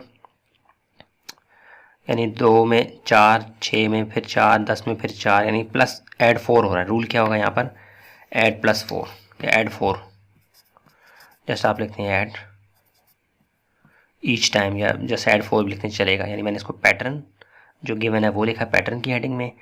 आप एक लाइन में भी इसको लिख सकते हैं आगे, 14 के बाद +4 करें तो क्या आ रहा है, क्या आ रहा है, +4 करें 18 और फिर +4 करें तो 22। आप जस्ट एक लाइन में आंसर लिख सकते हैं, लेकिन मैंने थोड़ा सा इसको, मुझे सुकून नहीं मिल रहा होता जब तक मैं इसको प्रॉपर ऐसे स्टेप वाइज ना करूँ ना, थोड़ा सलीका और तरीका ना हो, मुझे मज़ा नहीं आ रहा था। तो आप इसको ऐसे करेंगे तो भी आपकी मर्ज़ी है, अगर अच्छा लगेगा देखने में, अदरवाइज़ आप इसको एक लाइन में भी कर सकते हैं। तो पैटर्न की हेडिंग मैंने लिखा 2 4 6 8 10, 2 6 10 14 जो भी है वो लिखा। और रूल स्मेल किया, वो क्या लिखा जी, ऐड 4, यानी सब में 4 जमा 4 किया जा रहा है तो अगला नंबर आता जा रहा है। तो नेक्स्ट 2 टर्म्स क्या बनेगी, 14 में 4 ऐड करें तो क्या बन रहा है, 18, और 18 में फिर +4 करेंगे रूल के तहत, क्या बन जाएगा, 22। सो पैटर्न कंटिन्यूस, पैटर्न कंटिन्यूस क्या हो जाएगा, 2 6 10 14, 14 के बाद क्या आ रहा है, 18, और 18 के बाद क्या आ रहा है, 22, और 22 के बाद up to so on.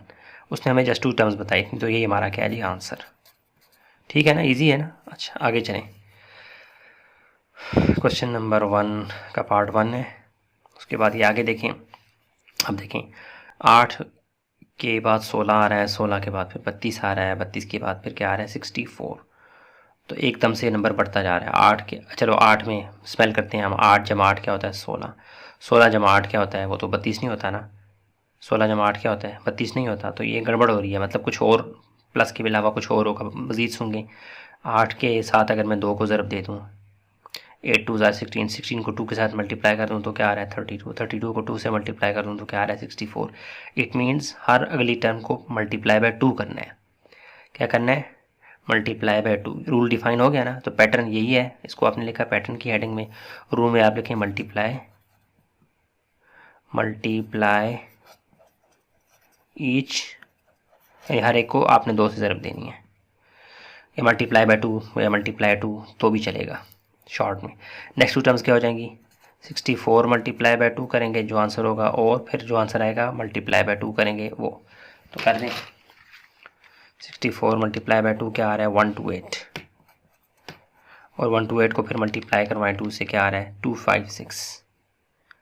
128 multiply by 2 56। तो पैटर्न कंटिन्यूस, पैटर्न क्या बनेगा 8 16 32 64 और फिर क्या है 128 और फिर क्या है 256 और फिर up to so on, pattern continuous.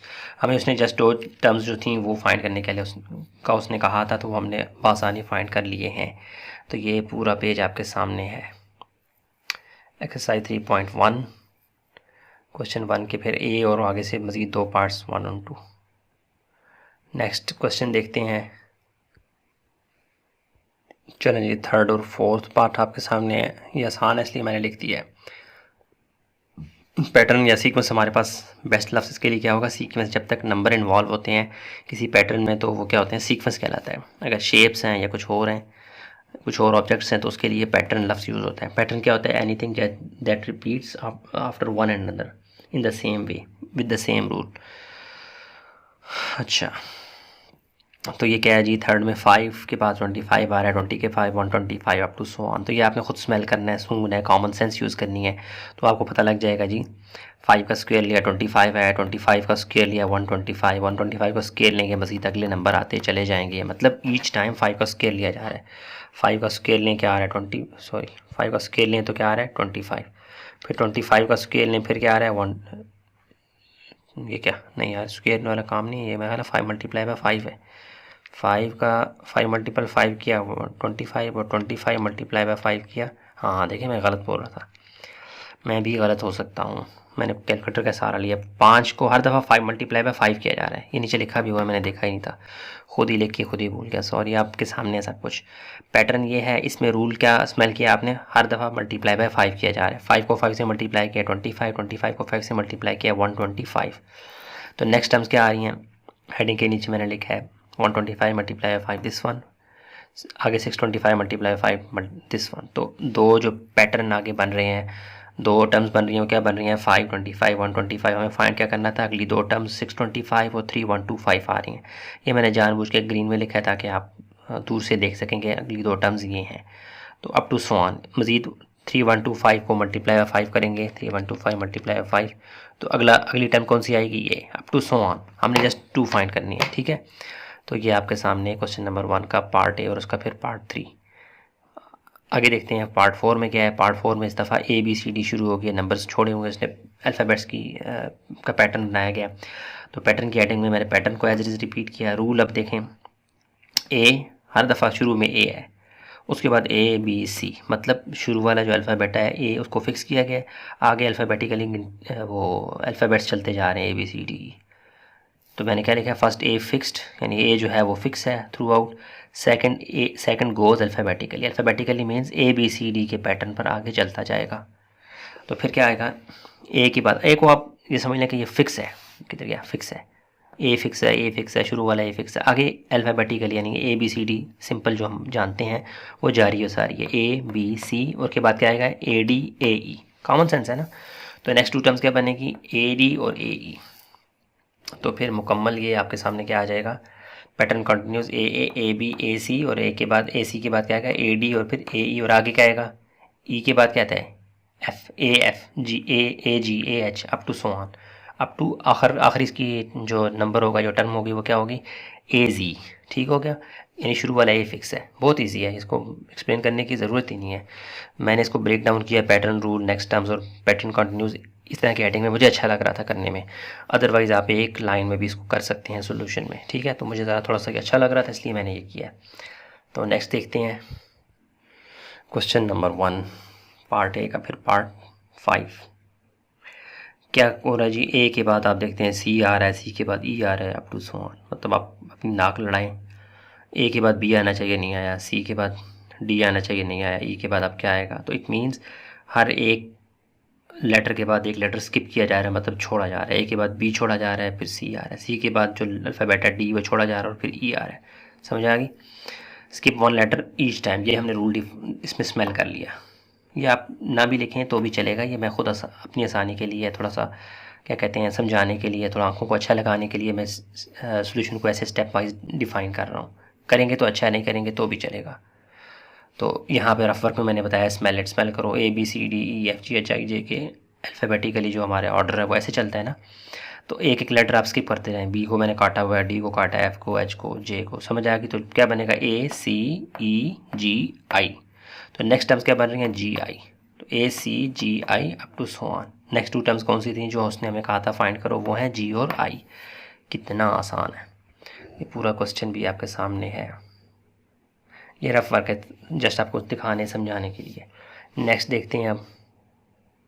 हाँ जी, क्वेश्चन 1 पार्ट भी, उसके फिर आगे से मज़ीद 4 पार्ट्स हैं।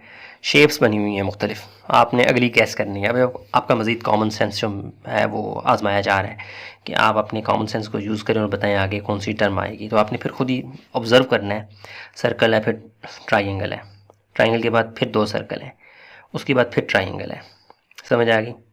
तो अब आप क्या कहते हैं क्या आएगा, यानी ये तो पता है कि हमें एक सर्कल के बाद एक ट्राइंगल आ रही है, फिर 2 आ रहे हैं, इसका मतलब है ये एक सर्कल, उसके बाद ये 2 सर्कल। तो अब ट्राइंगल के फ़ौरन बाद मज़ीद सर्कल्स नहीं आना है। तो पहले एक आया था, फिर 2 आए, तो अंडरस्टूड है आप क्या आने चाहिए, 3 सर्कल आने चाहिए, उसके बाद फिर एक ट्राइंगल। ट्राइंगल एक ही दफ़ा आ रहा है बार बार, सिर्फ सर्कल्स जो है वो हर दफ़ा एक गिनती की तरह 1 2 3 की तरह बढ़ रहे हैं।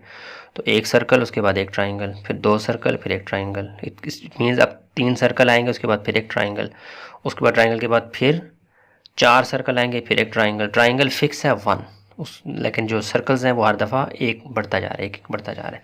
तो इट मीन्स यहाँ पे अब 3 सर्कल आएंगे, 1 2 और 3, 3 सर्कल आ गए। आंसर आ गया ना, ओके। अब ये तो बहुत आसान है, स्टार फिर डब्बा यानी कि रेक्टेंगल, फिर स्टार फिर रेक्टेंगल। तो इट मीन्स अब क्या आएगा, स्टार के फॉर्म बार रेक्टेंगल आ, रेक्टेंगल के बाद यानी यहाँ पे ये दोनों ही बार बार रिपीट हो रहे हैं। तो अंडरस्टूड है, यहाँ पर क्या आएगा अब स्टार, स्टार के बाद फिर क्या आएगा रेक्टेंगल, रेक्टेंगल के बाद क्या आएगा फिर स्टार। पैटर्न ऐसे ही चल रहा है। अक्सर ये बेडशीटों पे इस तरह की चीज़ें बनी होती हैं, एक के बाद एक रिपीट हो रही होती हैं। अच्छा आगे देखें, ये तो बहुत इजी है। एक सर्कल के बाद 2 सर्कल बने, 2 सर्कल के बाद 3 बने, 3 के बाद कितने सर्कल आएंगे 4, 4 के बाद कितने आएंगे 5। सिंपल आपकी जो गिनती है 1 2 3 उस तरह के सर्कल्स बढ़ रहे हैं। तो यहाँ पर कितने सर्कल आ जाएंगे, 1 2 3 और 4, ऊपर नीचे हमने लिख कर लिए। अब ये देखें, स्टार है, एक स्टार है, उसके बाद 2 स्टार है, उसके बाद 4 स्टार हैं। ये क्या, एक के बाद 2 स्टार समझ आएगा, 2 के बाद 4 क्यों आ गए। तो 4 के बाद कितने आने चाहिए, मतलब 1 का 1 मल्टीप्लाई बाय 2 करें, 2 आ रहा है, 2 मल्टीप्लाई बाय, यानी डबलिंग की गेम मुझे फील हो रही है कि 1 का डबल क्या होता है 2, 2 का डबल क्या होता है 4, ठीक है। तो 1 का स्क्वायर 1 नहीं होता है, 2 का स्क्वायर 4 होता है। ये भी हो सकता है कि 4 का स्क्वायर लें, लेकिन शेप्स है तो ज़्यादा अच्छा ही लग रहा है कि डबलिंग की गेम है। 1 का डबल करें 2, 2 का डबल करें 4, 4 का डबल करें तो क्या आ रहा है, हमने कौन सा एक ही टर्म निकालनी है, कौन सा 4 निकालनी है। बुक में आंसर एक मिनट मुझे देखने दें। हाँ नहीं स्केलिंग नहीं है, मैं एक आइडिया लगा रहा था कि अगर 1 का स्केल लें तो 2 आ रहा है, 2 का स्केल लें तो 4 आ रहा है, 4 का स्केल लें तो 16 स्टार आने चाहिए। लेकिन बुक में क्या है जी, वो मैंने देखा है 8 स्टार है। तो इट मीन्स वो कह रहा है मल्टीप्लाई बाय 2 हो रहा है, 1 मल्टीप्लाई बाय 2, 2 मल्टीप्लाई बाय 2 और 4 मल्टीप्लाई बाय 2, तो ये 8 स्टार है। यानी multiply by each time multiply by 2 हो रहा है। भाई इतना दिमाग ना लगाएं, बस बहुत है इतना। कितने स्टार, 4 ही हो गए, 4 और ऊपर बना दें। अगर हमने मज़ीद आगे जाना होता तो फिर हम ज़्यादा डीप डिक करते। अभी फ़िलहाल हमें पता लग गया इसमें हर दफ़ा क्या हो रहा है मल्टीप्लाई बाय 2 हो रहा है। 1 मल्टीप्लाई बाय 2 किया ये आ गया, 2 मल्टीप्लाई बाय 2 किया ये आ गया, और 4 मल्टीप्लाई बाय 2 करेंगे तो क्या आ रहा है 8 आ रहा है। यानी स्टार्टिंग पॉइंट 1 से स्टार्ट किया ना, 1 स्टार, 1 स्टार के बाद जो 2 है उसको मल्टीप्लाई बाय 2 किया, फिर 4 है, 4 मल्टीप्लाई बाय 2 किया तो क्या आ गया 8 स्टार। 8 मल्टीप्लाई बाय 2 करेंगे तो नेक्स्ट जो होगा स्टेप वो क्या आएगा 16 स्टार्स आएंगे, ठीक है। तो अप टू 1, लेकिन हमें जस्ट एक स्टेप आगे जाना था। तो ये क्वेश्चन नंबर 1 पार्ट बी, और उसके फिर आगे से 4 पार्ट्स आपके सामने हैं और बहुत ईजी हैं, ठीक है। आगे चलते हैं question number 2। Question number 2 part 1, इसमें क्या करना है आपने, right the following sets in tabular form and set builder form. आपने सेट को टेक्स्ट की फॉर्म में दिया गया सेट, यानी इसको कहते हैं डिस्क्रिप्टिव फॉर्म। मैंने आपको इस एक्सरसाइज के स्टार्ट में कॉन्सेप्ट जो बताए थे उसमें मैंने आपको बताया है कि एक सेट को ज़ाहिर करने के 3 तरीके होते हैं। एक होता है डिस्क्रिप्टिव फॉर्म जो कि सवाल में गिवन है टेक्स्ट की फॉर्म में, और एक होता है टेबुलर फॉर्म, और एक होता है set builder form. Text form descriptive form हो जाती है, टेबुलर फॉर्म में एक्चुअल में सेट कैसा दिखता है वो होता है, और सेट बिल्डर फॉर्म क्या होती है, इसमें सिंबल की ज़ुबान में बात होती है। ठीक है, तो हम क्या करेंगे, जो टेक्स्ट की फॉर्म में डिस्क्रिप्टिव फॉर्म में हमारे पास सेट दिया गया इसको हम बकाया 2 फॉर्म्स में ढालेंगे, अंडरस्टैंड करने के बाद इसको ढालेंगे। चले आए मेरे साथ। सोल्यूशन में जाने से पहले आपने रफ वर्क में थोड़ा सा आपकी अंडरस्टैंडिंग के लिए मैंने कुछ बातें बताई हैं। देखिए वो क्या कह रहा है, A is equal to the set of first 100 whole numbers. कह रहा है कि पहले 100 होल नंबर्स, तो फिर होल नंबर्स का कॉन्सेप्ट आपको आता होगा 7th 8th बल्कि 5th से इस कॉन्सेप्ट के बारे में बातचीत होती है कि होल नंबर्स का सेट एक ख़ास सेट होता है। वो क्या होता है, for understanding the concept, whole number क्या होते हैं, कैपिटल W से डिनोट किया जाता है, और ये 0 से स्टार्ट होते हैं। होल नंबर्स 0 से स्टार्ट होते हैं up to so on infinity, यानी कि कभी भी ख़त्म नहीं होते। डॉटेड लाइन से क्या मुराद है कि ये जारी हो सारी हैं। यानी 3 की बात क्या आएगा 4, 4 के बाद क्या आएगा 5। स्टार्ट कहाँ से होंगे 0 से। ओके, वो कह रहा है पहले 100 होल नंबर्स, तो फर्स्ट 100 होल नंबर्स कहाँ से होंगे, कहाँ तक, 0 से लेकर, चूँकि 0 से स्टार्ट हो रहे हैं, अगर 1 से स्टार्ट होते तो 100 तक हम जाते हैं, लेकिन चूँकि 0 इसमें शामिल है तो सेट ऑफ ए में कौन से नंबर शामिल होंगे, 0 से लेकर 99 तक, 99 और फिर ये 0, अगर ये 1 से स्टार्ट होते तो 100 तक जाते हैं, लेकिन चूँकि 0 शामिल है तो 99, पहले 99 नंबर including 0 set of whole numbers के वो इस सेट का हिस्सा हैं। और मैंने सेट को ज़ाहिर भी करवा दिया कि इन्हीं पहले 100 डिजिट्स को अगर आप करली ब्रैकेट्स के अंदर सेव कर दें तो ये सेट तैयार हो गया, टेबुलर फॉर्म में तैयार हो गया। सिर्फ बताना ये चाह रहा हूँ कि यहाँ पर जो हर एंट्री है उसको हम क्या कहते होते हैं, एक्स एक्स एक्स, हर एंट्री क्या है, एक्स है। ठीक है, अप टू सो ऑन, यानी सेट बिल्डर फॉर्म में हम हर एंट्री को एक्स से ज़ाहिर करवाया करेंगे, और उसी के बारे में फिर हम बात किया करेंगे। टेबुलर फॉर्म में तो यही वाला सेट आ जाएगा, तो क्या होगा, ए इक्वल टू, ये रफ वर्क में जो हमने स्मेल करके लिखा है वो क्या है जी, आपका सेट क्या कहते हैं, सेट ऑफ ए है, टेबुलर फॉर्म में 0 1 2 3, बजाय पूरे 99 लिखने के आप डॉट डॉट डॉट डालें और फिर आखिर में 99 लिखें। इट मीन्स क्या है जी, दरम्यान वाले नंबर्स लिखने की ज़रूरत नहीं है, अंडरस्टूड है, वो इस डॉटेड लाइंस के अंदर समोए हुए हैं। ये टेबुलर फॉर्म, ये डिस्क्रिप्टिव फॉर्म थी, ये आपने टेबुलर फॉर्म में इसको ढाल लिया हेडिंग देने के बाद। अब आ जाए सेट बिल्डर फॉर्म, यानी सिंबल्स की ज़ुबान में इस सेट को ज़ाहिर करवाते हैं, जहाँ पे अक्सर आप लोग कंफ्यूज हो जाते हैं। तो उसको भी ए और फिर कर्ली ब्रैकेट्स, और उसके बाद चूँकि मैंने आपको बताया कि हम जो एंट्रीज़ होती हैं, एलिमेंट्स होते हैं सेट के अंदर कर्ली ब्रैकेट्स के अंदर, उनको हम एक्स से डिनोट करते हैं ज़्यादातर, अमूमन। वैसे आप वाई जी भी कर सकते हैं, लेकिन अमूमन प्रैक्टिस क्या है, हम एक्स से उसको ज़ाहिर करवाते हैं। तो हम लिखेंगे एक्स जो है वो एंट्रीज़ हैं, सच दैट, फिर इसके बारे में थोड़ी वजाहत होगी, ये थोड़ी सी लाइन डालने के बाद, सच दैट सिंबल की ज़ुबान में से कहते हैं सच दैट, यानी एक्स जो है एंट्रीज़ हैं, और फिर उसके बारे में वजाहत हो रही है वो असल में कहाँ से हैं, तो हम कहेंगे वो x belong to set of whole numbers. ये बात लिखें, सेट ऑफ होल नंबर्स में से तो हैं, लेकिन अगर आप यहीं पे इसको क्लोज कर दें, इट मीन्स क्या होगा कि सेट ऑफ ए असल में पूरे का पूरा सेट ऑफ होल नंबर्स है, जबकि ऐसा नहीं है, वो पहले 100 डिजिट्स हैं। तो हम फिर एंड डालने के बाद एक्स को मज़ीद एक्सप्लेन करेंगे, उसकी कंडीशन बताएंगे। एक्स क्या है जी, इक्वल टू लेस देन और इक्वल टू 99 है। ठीक है, हम क्या लिखेंगे, एक्स लेस देन और इक्वल टू, क्योंकि 99 उसका हिस्सा है, 99 ये कंडीशन होगी। आप मज़ीद आगे एक और कंडीशन भी डाल सकते हैं, ग्रेटर देन और इक्वल टू 0, लेकिन अंडरस्टूड है कि होल नंबर स्टार्ट ही 0 से होते हैं। जब आप कहते हैं ना एक्स इज़ लेस देन और इक्वल टू 99, तो 99 शामिल है, और लेस देन 99 सारे नंबर शामिल हैं पीछे, और वो आखिरी नंबर कौन सा है, 0 तक ही जाते हैं, 0 से पीछे होल नंबर एग्जिस्ट ही नहीं करते। तो सिर्फ ये लिखना भी काफ़ी होगा। तो ये आपका क्या आएगी जी, आंसर। सेट बिल्डर फॉर्म थोड़ी सी कंफ्यूज करती है, लेकिन आप थोड़ा सा कॉन्सेप्ट को समझ के लिखें तो ये ज़्यादा आपको अच्छी भी लगेगी और आसान भी लगेगी, वक्त के साथ साथ आपका हाथ बैठ जाएगा। तो मैंने इसी बात को समझाने के लिए रफ वर्क में ज़्यादा काम किया, ताकि आपका दिमाग इन सब बातों को जल्दी कबूल करे। ये मुकम्मल पिक्चर आपके सामने है, ठीक हो गया। एक्सरसाइज 3.1 क्वेश्चन नंबर 2 का पार्ट 1। अब पार्ट 2 को देख लेते हैं। अच्छा जी, क्वेश्चन नंबर 2 पार्ट 2 आपके सामने है। इस सेट को भी आपने टेबुलर और सेट बिल्डर फॉर्म में लिखना है। तो जो सेट है वो इटसेल्फ किस तरह ये दिया गया सवाल में, B equal to the set of first 10 square numbers. वो कहता है पहले 10 नंबरों का स्क्वायर लेकर जो नंबर्स आएंगे वो बी में शामिल करो। तो आपको पता है पहले 10 नंबर्स कहाँ से स्टार्ट होते हैं? असल में जो नेचुरल गिनती है, कुदरती जो गिनती है, वो कहाँ से स्टार्ट होती है? 1 से।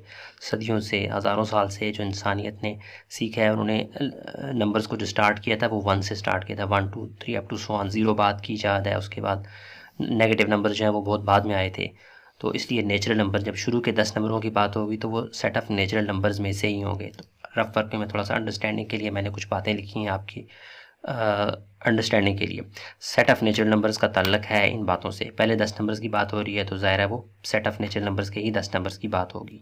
तो set of natural numbers capital N से डिनोट होता है और वो कहाँ से स्टार्ट होता है? 1 से, और up to so on positive वाली गिनती सारी शामिल है। और पहले 10 नंबर मैंने निकाल दिए, वो कितने? 1 2 3 4 5 6 7 8 9 10। अच्छा, इनके स्क्वेयरिंग कर लो। 1 का स्क्वेयर करें, मतलब 1 मल्टीपल 1 1 ही आता है। 2 का स्क्वेयर करें, 2 मल्टीपल 2 4। 3 का स्क्वेयर 3 मल्टीपल 3 9। 4 का स्क्वेयर 16 अप टू 10 का स्क्वेयर 100। ओके, ये जो नंबर्स हैं ये आपके असल में रिक्वायर हैं। तो असल में जो सेट डिस्क्रिप्टिव फॉर्म है और ये टेबुलर फॉर्म में कैसी शक्ल बनेगी? कुछ ऐसी। मैंने इसको बी जानबूझ के नहीं बोला क्योंकि मैं यहाँ पे लिखूंगा, लेकिन जो उसने बताया था वो हमने नंबर्स ढूंढ लिए हैं, उनको स्केयर भी कर लिया और उनको सेट के अंदर सेव भी कर लिया। यही जो सेट बना हुआ नज़र आ रहा है इसका अब मैं नाम रख दूँगा यहाँ पर, क्या है जी? ये बी है। बी इक्वल टू 1 4 9 16 25, यानी पहले 10 नंबरों का स्क्वायर लिया गया तो ये नंबर्स बन रहे हैं। 36 अब 6 का स्क्वायर है, 49 7 का स्क्वायर है, 64 8 का है, और 9 का स्क्वायर 81 है, और 10 का स्क्वायर 100। यही उसने लफ्ज़ों की शक्ल में लिखा था, हमने यहाँ पे एक्चुअल में वो सेट लिख दिया। अब यहाँ पे जो असल थोड़ा सा दिमाग आपने लगाना है वो यहाँ पे लगाना है, सेट बिल्डर फॉर्म में, सिंबल्स की ज़ुबान में अब आपने इसको लिखना है। देखिए, ये तो आपको पता है कि जो एक्चुअल जो सेट होता है उसमें जो एंट्रीज़ होती हैं अमूमन हम उसको सेट बिल्डर फॉर्म में ज़्यादातर जो हमारी प्रैक्टिस है किससे ज़ाहिर करते हैं? एक्स से। तो ये जितनी एंट्रीज़ हैं वो सारी की सारी क्या हैं? अप टू सो ऑन क्या है? एक्स एक्स हैं, ठीक है। लेकिन एक्स जो है वो असल में क्या है? पहला एक्स असल में क्या है जी? पहले 10 डिजिट्स हैं नेचुरल नंबर्स के और उनको आपने स्क्वायर लिया है, तो एक्स के ऊपर कुछ थोड़ा बहुत एक्स ने कुछ हरकतें की हैं तब जाके ये एक्स बना है। एक्स सादा सादा नेचुरल नंबर से पहले 10 नंबर उठा के आपने नहीं बनाया। तो उसके लिए हम क्या करेंगे? एक्स को हम, यानी जो पहले 10 डिजिट हमने बनाए थे उनको हम क्या देते हैं? एम। लेट्स सपोज ये भी एम है, ये भी एम है, ये सारे सारे क्या हैं? एम। यानी इनका हमने नाम रख दिया। एक का भी रख देता चल जाता, लेकिन आपको बताने के लिए सबके ऊपर मैंने एम एम डाल दिया। यानी कि पहले जो 10 नंबर्स हमने उठाए उनको मैंने एम एम कह दिया। इनको स्क्वायर बनाया गया ना, तो यहाँ पर क्या बन गया? M square. यानी इन्हीं नंबर का स्क्वायर लिया गया तो ये नंबर्स वजूद में आए। सही है, अप टू सो ऑन। और ये एम स्क्वायर असल में फिर बाद में क्या है? एंट्रीज हैं आपकी एक्चुअल में। तो हम लिख सकते हैं x equal to m square. M के बजाय आप एन भी लिख सकते हैं, वाई भी लिख सकते हैं, के भी लिख सकते हैं, लेकिन मैं जानबूझ के एम लिख रहा हूँ। बुक में मुझे पता है एन है, लेकिन चूंकि नेचुरल नंबर का एन कैपिटल और ये वाला स्मॉल एन कहीं कंफ्यूज ना करे, इसलिए मैंने जानबूझ के एम का सिंबल यूज़ किया है। समझ आ गई? असल में एक्स की जो शक्ल यहाँ तक पहुँची है वो 2 स्टेप कवर करने के बाद पहुँची है, इसलिए इस बात को हम बजाय घुमा फिरा के बयान करें, हमने इसका पहले एक नाम रखा, उसको स्क्वेयरिंग दी, इस स्क्वेयरिंग को हमने कह दिया ये क्या है जी? एक्स। यही बात आपने अब यहाँ पर लिखनी है सिंबल की ज़ुबान में। जैसे कि आप लिखते होते हैं एक्स, एक्स के बारे में आप बताएं एक्स क्या है? अंडरस्टूड है, ये बी की एंट्रीज होती हैं जो यहाँ पर मौजूद हैं, इनके बारे में सिंबल्स की ज़ुबान में बात हो रही है, तो आप लिखेंगे एक्स असल में कुछ भी नहीं है, वो क्या था? एम स्क्वायर था। और एम स्क्वायर क्या है उसके बारे में आप बताएं। एम क्या था असल में? एम स्क्वायर तो पता लग गया कि डबलिंग की गेम हो रही है। एक्चुअल में एम क्या है? वो असल में सेट ऑफ नेचुरल नंबर्स में से है। किस में से है? एम बिलोंग करता है सेट ऑफ नेचुरल नंबर्स में से। एंड फिर एम के बारे में थोड़ी वजाहत भी कर दें, नेचुरल नंबर्स में से है तो फिर एम इज़ लेस देन और इक्वल टू 10। नेचुरल नंबर में से है तो m इज़ लेस देन और इक्वल टू 10, यानी 10 शामिल है और 10 से नीचे नीचे सारे नंबर्स भी शामिल हैं। तो अंडरस्टूड है, 1 नेचुरल नंबर स्टार्ट ही 1 से होते हैं, तो आखिर इसकी जाके ब्रेक कहाँ पे लगेगी? 1 पे। तो ये सिंबल की ज़ुबान में आपने अपने इस सेट को लिख लिया। समझ आ गई? मैंने यहाँ पे एन के बजाय एम यूज़ किया है, बुक में आपके एन है, तो आपने कन्फ्यूज़ नहीं होना। X that x is equal to m square क्यों है यहाँ मैंने वजाहत कर दी। और m जो है वो बेसिकली क्या है? 1 2 3 4 5, और ये नेचुरल नंबर्स के सेट थे।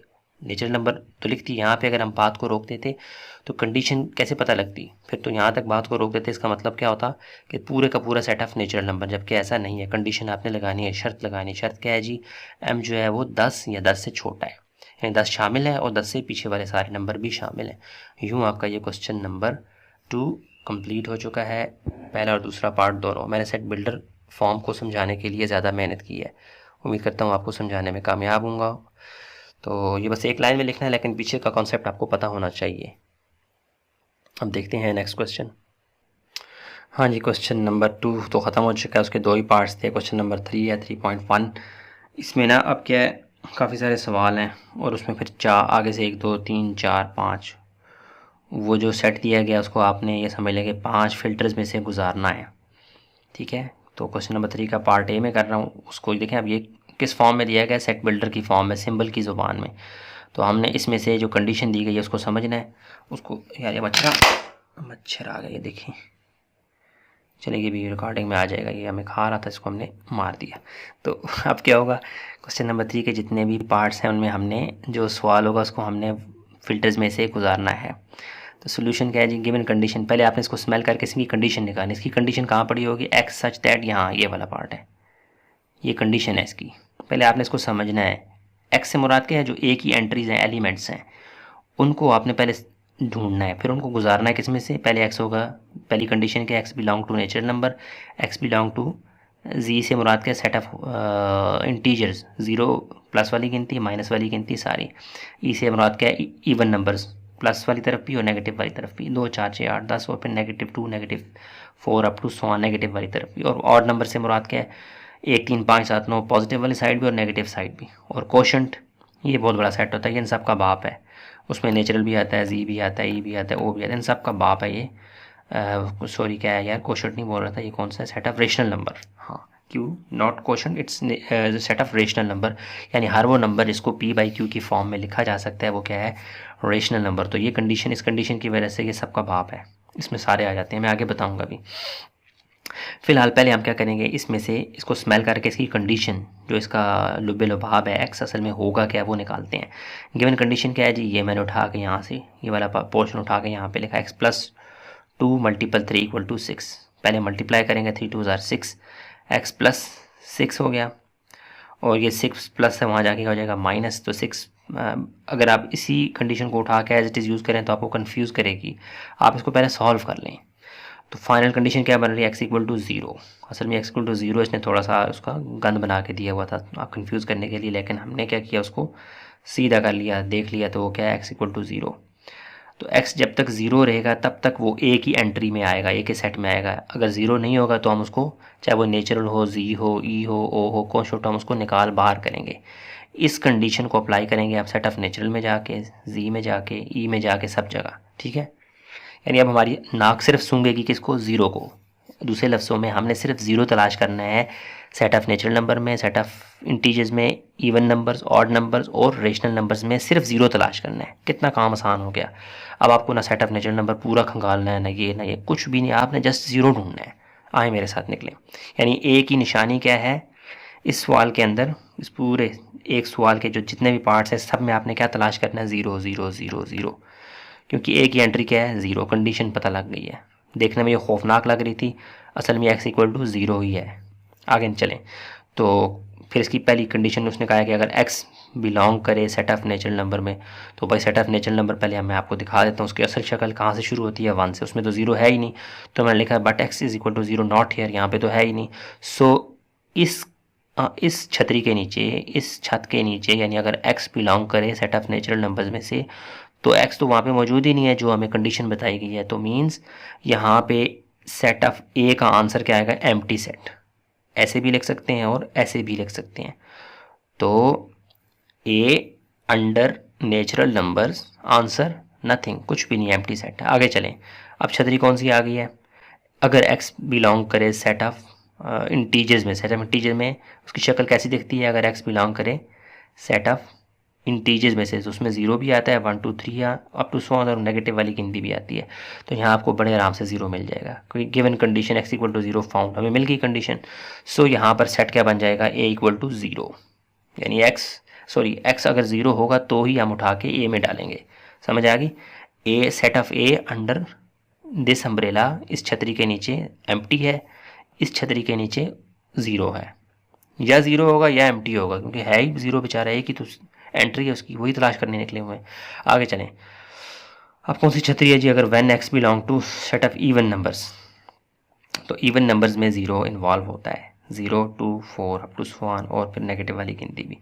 तो यहाँ पे कंडीशन x इक्वल टू 0 मिल गई है। ठीक है, अमूमन हम जो इवन नंबर होते हैं वो 2 4 6 up to so on start कर रहे होते हैं, लेकिन ये पीछे नीचे 0 और अप टू क्या कहते हैं नेगेटिव साइड पे भी ये एक्सटेंड किया जाता है, जो मुकम्मल सेट होता है, सेट ऑफ क्या कहते हैं सेट ऑफ इवन नंबर्स।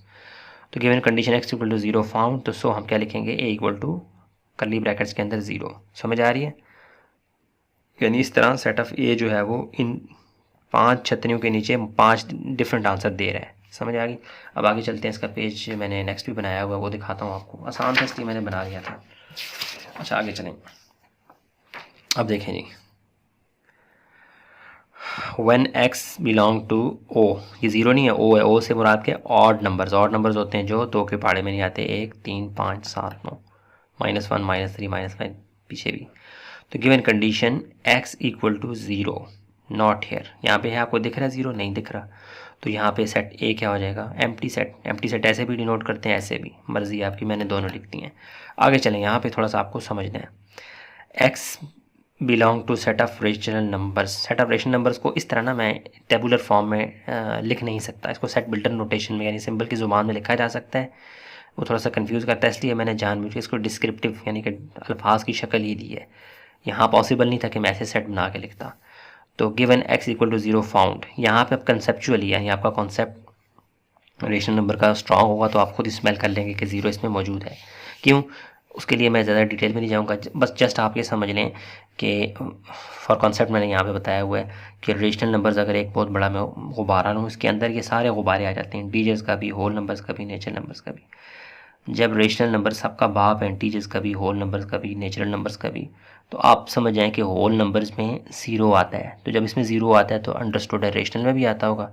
देखिए rational number Q equal to सबका बाप, तो बाकी यानी होल नंबर्स में आ रहा है तो इट मीन्स रेशनल में भी आ रहा है। तो आप क्या करें, जस्ट इस बात को जहन में रखते हुए a इक्वल टू क्या करेंगे, 0 फाउंड मिल गया, क्योंकि सबका बाप है। समझ रहे हैं ना? तो ये क्वेश्चन नंबर 3 का पार्ट ए, उसको हमने 5 फिल्टर्स से गुजारा और फिर ए के 5 आंसर आएंगे। पेज 1 ये है और पेज 2 ये है। सिर्फ सेट ऑफ रेशनल नंबर्स में आपको बस ये दिमाग में रखना है कि अगर किसी दफ़ा भी किसी भी पिछले आंसर्स में आंसर आया होगा तो वो रेशनल नंबर्स के अंदर भी आएगा। तो वो पीछे सेट ऑफ होल नंबर्स में 0 आया था, तो इसलिए हम सेट ऑफ होल नंबर्स तो रेशनल नंबर का बेटा है, तो इसलिए हम यहाँ पे भी आंसर में 0 लिखेंगे। बाकी ज़्यादा डिटेल में हम नहीं जाएंगे, हमने फाइंड कर लिया। अब चलते हैं नेक्स्ट। ये देखें जी क्वेश्चन नंबर 3 पार्ट बी, और इसको भी हम पहले जैसे सवाल किया ना क्वेश्चन नंबर 3 का पार्ट ए, सेम वही है। इसमें हम जो है वो बी सेट को दिया गया है सिंबल की ज़ुबान में, जिसे कहते हैं सेट बिल्डर नोटेशन। सिंबल की ज़ुबान में सेट दिया गया है, इसको आपने स्मेल करना है, इसको आपने गुजारना है फिर 5 फिल्टर्स में से। यानी अगर x बिलोंग करे, नेचुरल x बिलोंग करे, set of integer x belong करे, इवन नंबर सेट बिलोंग करे, ऑड नंबर और सेट बिलोंग करे, rational numbers, Q stand for rational number के लिए ये सिंबल जाहिर करता है। तो सबसे पहले आपने बी के अंदर से सूंघना है कंडीशन को कि एक्स असल में है क्या, वो असल में किस चीज़ को डिफाइन कर रहा है। तो ये एक्स सच दैट के बाद जो पोर्शन है ना, ये आपको कंडीशन बता रहा है। तो हमने सोल्यूशन लिखने के बाद गिवन कंडीशन का ऐलान किया, x² + 2 = 18। इसको थोड़ा सिंप्लीफाई करना है ताकि इसकी शक्ल वाजे हो जाए। x² + 2 वहाँ जाके क्या हो जाएगा, -x² = 18 - 2 क्या आ जाए 16। स्क्वेयर को ख़त्म करना है, हमें जस्ट x के बारे में मालूमात चाहिए क्योंकि यहाँ पे x बगैर पावर किया है। तो taking under root on both sides किया, ये स्क्वेयर इससे ख़त्म हो गया, ये 16 जो है वो इसका अंडर रूट आ गया। तो आपको पता है 4 का स्क्वेयर जो है 16 होता है, ये स्क्वेयर रूट अंडर रूट से कट गया। जब भी नंबर अंडर रूट से बाहर आता है तो परफेक्ट आंसर के लिए उसके साथ प्लस माइनस लगाते हैं। ये मैं पिछली क्लास में भी, पिछली दफ़ा भी काफ़ी एक्सप्लेन कर चुका हूँ, फ़िलहाल मैं नहीं करूँगा।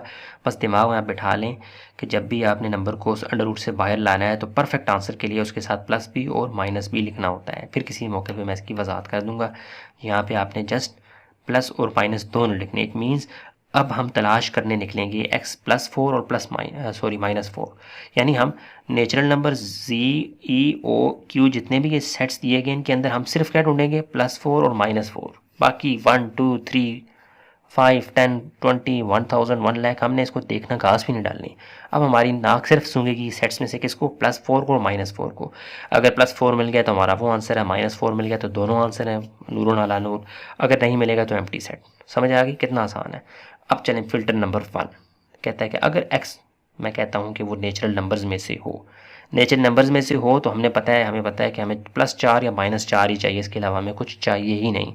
तो सबसे पहले हम नेचुरल नंबर्स को ज़ाहिर करवाते हैं थोड़ा ख़ुद की क्लैरिटी के लिए, आंखों के यकीन के लिए। वो क्या है जी, 1 2 3 4। नेचुरल नंबर स्टार्ट कहाँ से होते हैं, 1 से, अप टू सो ऑन।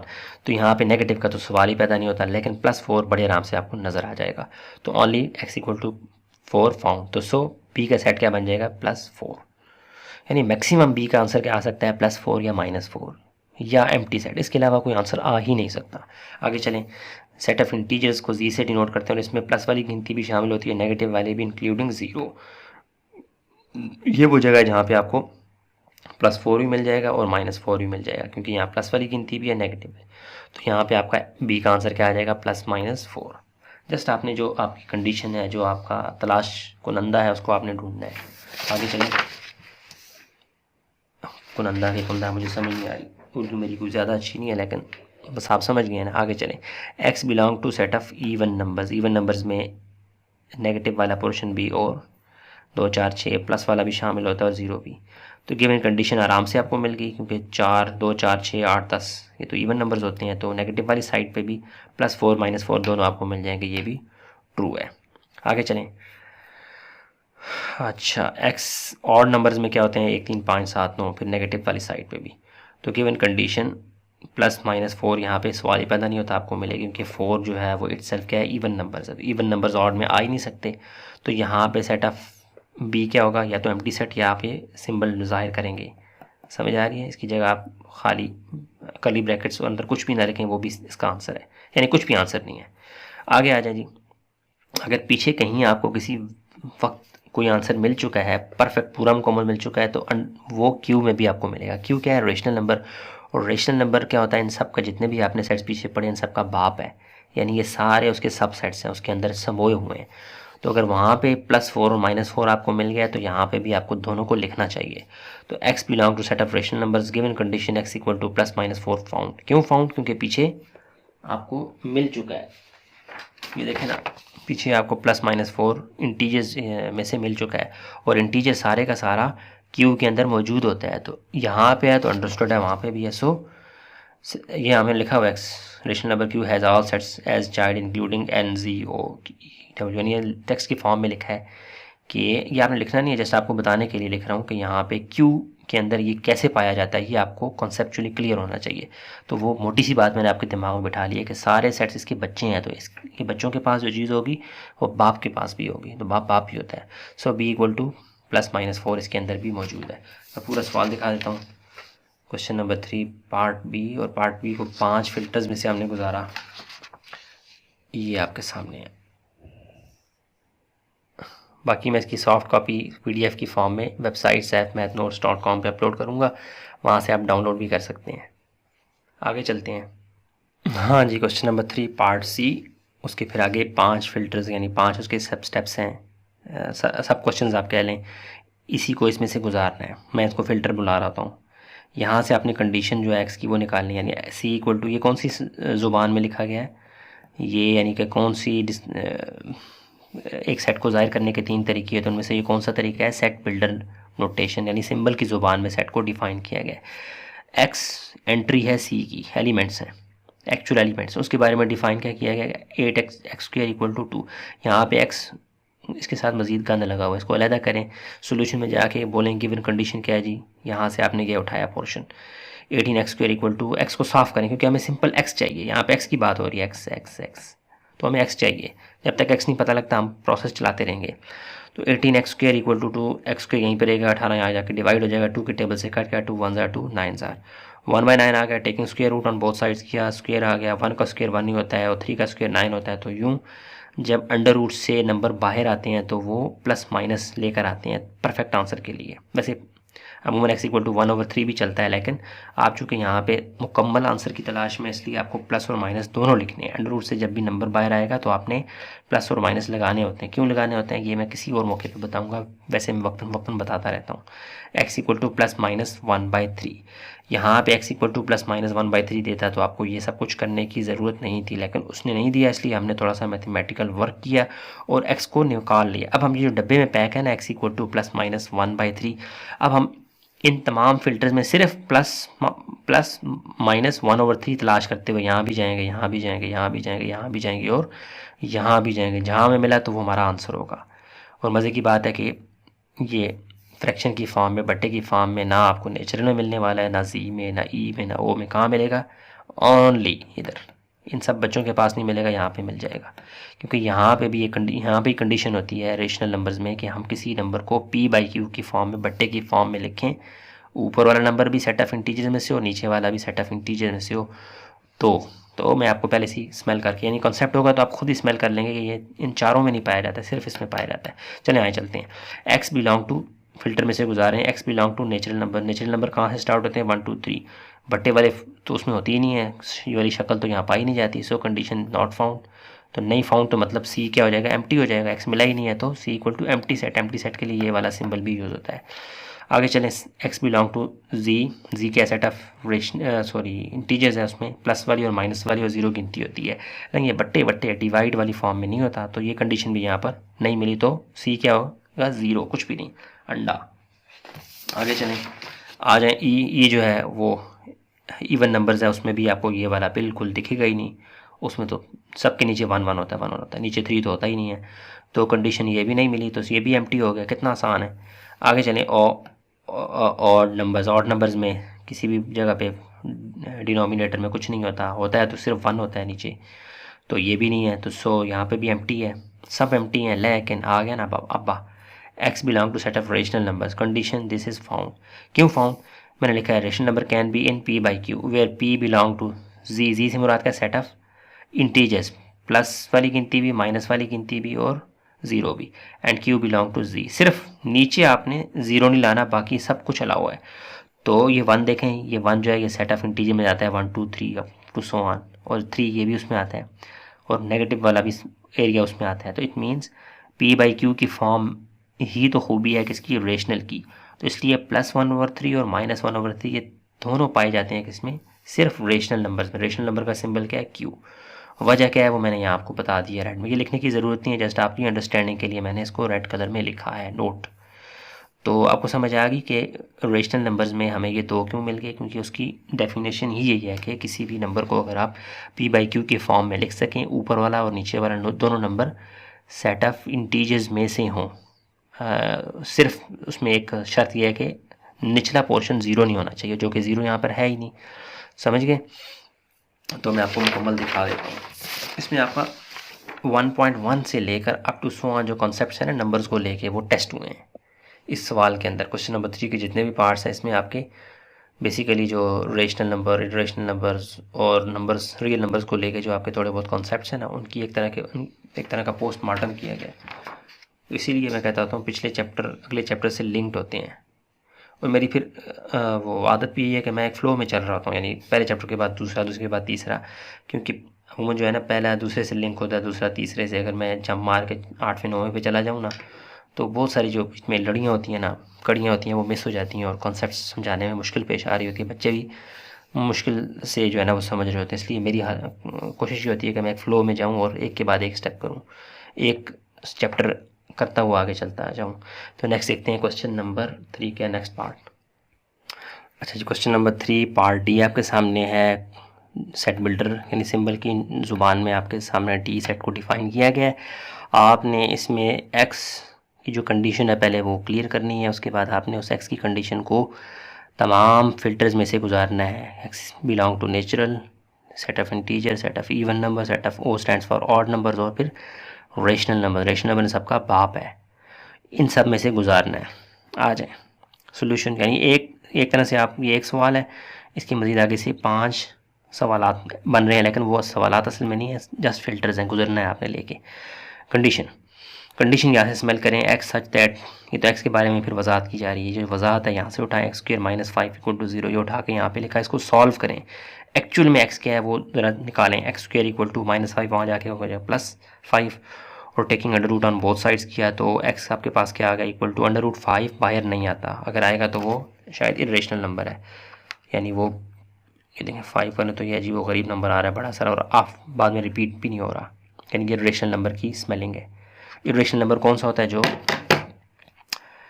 आगे बताता हूँ आपको। इरेशनल नंबर आपको कहीं पे भी नहीं मिलेगा, कहीं पे भी नहीं मिलेगा। चलिए देखते हैं, x equal to under root 5, अब आपने तलाश करना है एक्स को अंडर रूट 5, जहाँ पे भी अंडर रूट 5 आपको मिल जाए तो आपने ले आना है। अंडर रूट 5 आपको कहीं पे भी नहीं मिलने वाला, नेचुरल नंबर स्टार्ट ही 1 2 3 होते हैं, अंडर रूट उधर नहीं होता, जी में भी नहीं होता, ई में भी, ऑड नंबर्स में भी नहीं होता, इसमें भी नहीं होता, देख लेना कहीं पे भी आपको नहीं मिलेगा, मैं पहले स्मेल कर चुका हूँ। अच्छा, x belong to natural numbers क्या है जी, 1 2 3 अप टू सो ऑन, यहाँ पे आपको ये दिख रहा है, नहीं दिख रहा, क्रॉस कर दें, मतलब क्रॉस से मुराद क्या है, एम्प्टी हो जाएगा ये सेट, कंडीशन फुलफिल ही नहीं हो रही, ये कंडीशन या ये बंदा हमें मिल ही नहीं रहा, अंडर रूट 5 बंदे की तलाश हमें, और यहाँ पे सारे जो है वो अंडर रूट के बगैर होते हैं। अंडर रूट की टोपी किसी ने पहनी हुई है, हमें 5 चाहिए जिसने अंडर रूट की टोपी पहनी हो, तो यहाँ पे नहीं है, इस पूरे सेट में अंडर रूट आता ही नहीं है, तो ये ख़त्म। जी जो है वो सेट असल में सिंबल के बजाय अगर मैं उसको टेबुलर फॉर्म में लिखूं तो वो क्या है, यानी कि एक्चुअल एंट्रीज उसकी क्या होगी, प्लस वाली गिनती माइनस वाली 0, तो यहाँ पे अंडर रूट का कोई दखल नहीं है, ये भी नहीं है, तो ये भी एम्प्टी।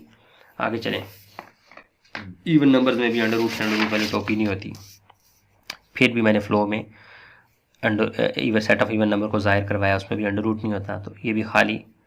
उसके अलावा जी when x belong to 0, sorry 0 नहीं, ये वो है odd numbers, odd numbers 1 3 5 7 9, positive वाली साइड भी नेगेटिव साइड भी, अंडर रूट 5 अंडर रूट उसमें होता ही नहीं है, यानी कोई भी नंबर अंडर रूट की फॉर्म में वहाँ नहीं होता, तो इसलिए ये भी एम्प्टी। यहाँ पे थोड़ा बहुत चांस बन सकता था, लेकिन x belong to set of rational number but condition is irrational.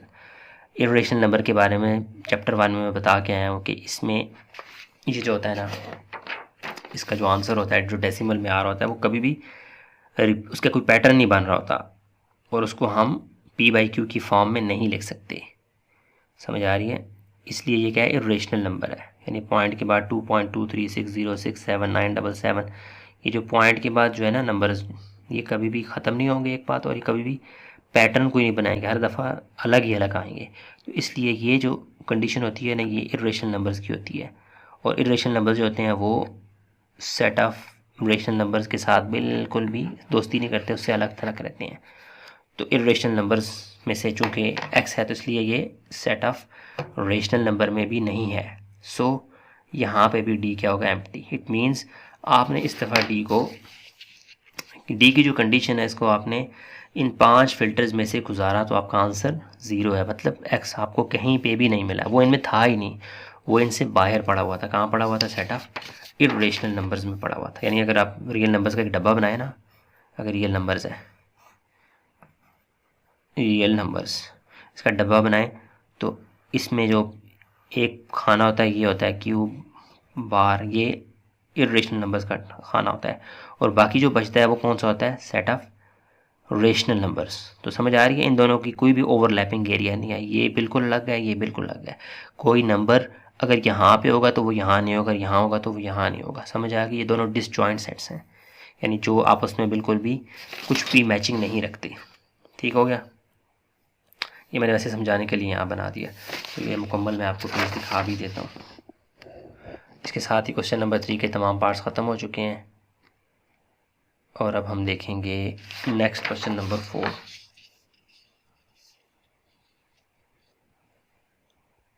चलें जी, बच्चों वाले सवाल शुरू हो गए, ये आपने 7th 8th में भी किए होंगे। यूज है यूनिवर्सल सेट आपके पास गिवन है, ए गिवन है, बी गिवन है, आपने A union B, A intersection B, A minus B, और ए यूनियन बी और होल कंप्लीमेंट आपने फाइंड करना है। यूनियन, इंटरसेक्शन और सब्ट्रैक्शन के सारे कॉन्सेप्ट मैं इस वीडियो के शुरू में बहुत डिटेल में आसान भाषा में बता के हैं, वो आपने लाजमी देखने हैं। नहीं भी देखे तो यहाँ मैं आपको करवाऊँगा, आपको समझ आ जाएगी। यूनियन से मुराद क्या है, उसका सिंबल ये यू की तरह होता है, थोड़ा सा मोटा सा, थोड़ा ज़्यादा फैलाव होता है इसका।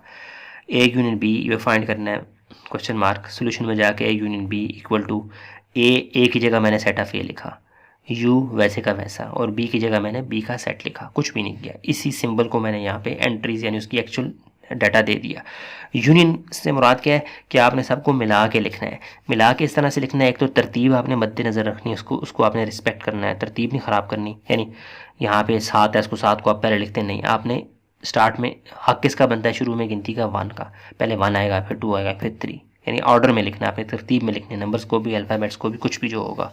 जिनमें तरतीब पॉसिबल नहीं है तो आप जैसे नाम वाली, हमज़ा, उमर, उस्मान, तो वहाँ बेशक आज़ाद हैं, कर सकते हैं, लेकिन उसमें भी अगर आप अल्फ़ाबेटिकली अली को पहले लिखें, ए चूँकि उसके स्टार्ट में आ रहा है, फिर बिलाल को लिखें चूँकि बी उसके स्टार्ट में आ रहा है, वहाँ पे भी आप ऑर्डर बना सकते हैं। लेकिन यहाँ पे तो आपने लाजमी ऑर्डर बनाना है, क्योंकि बच्चे को पता है 1 स्टार्ट में आता है, फिर 2 आता है, फिर 3, फिर 4, समझ गए।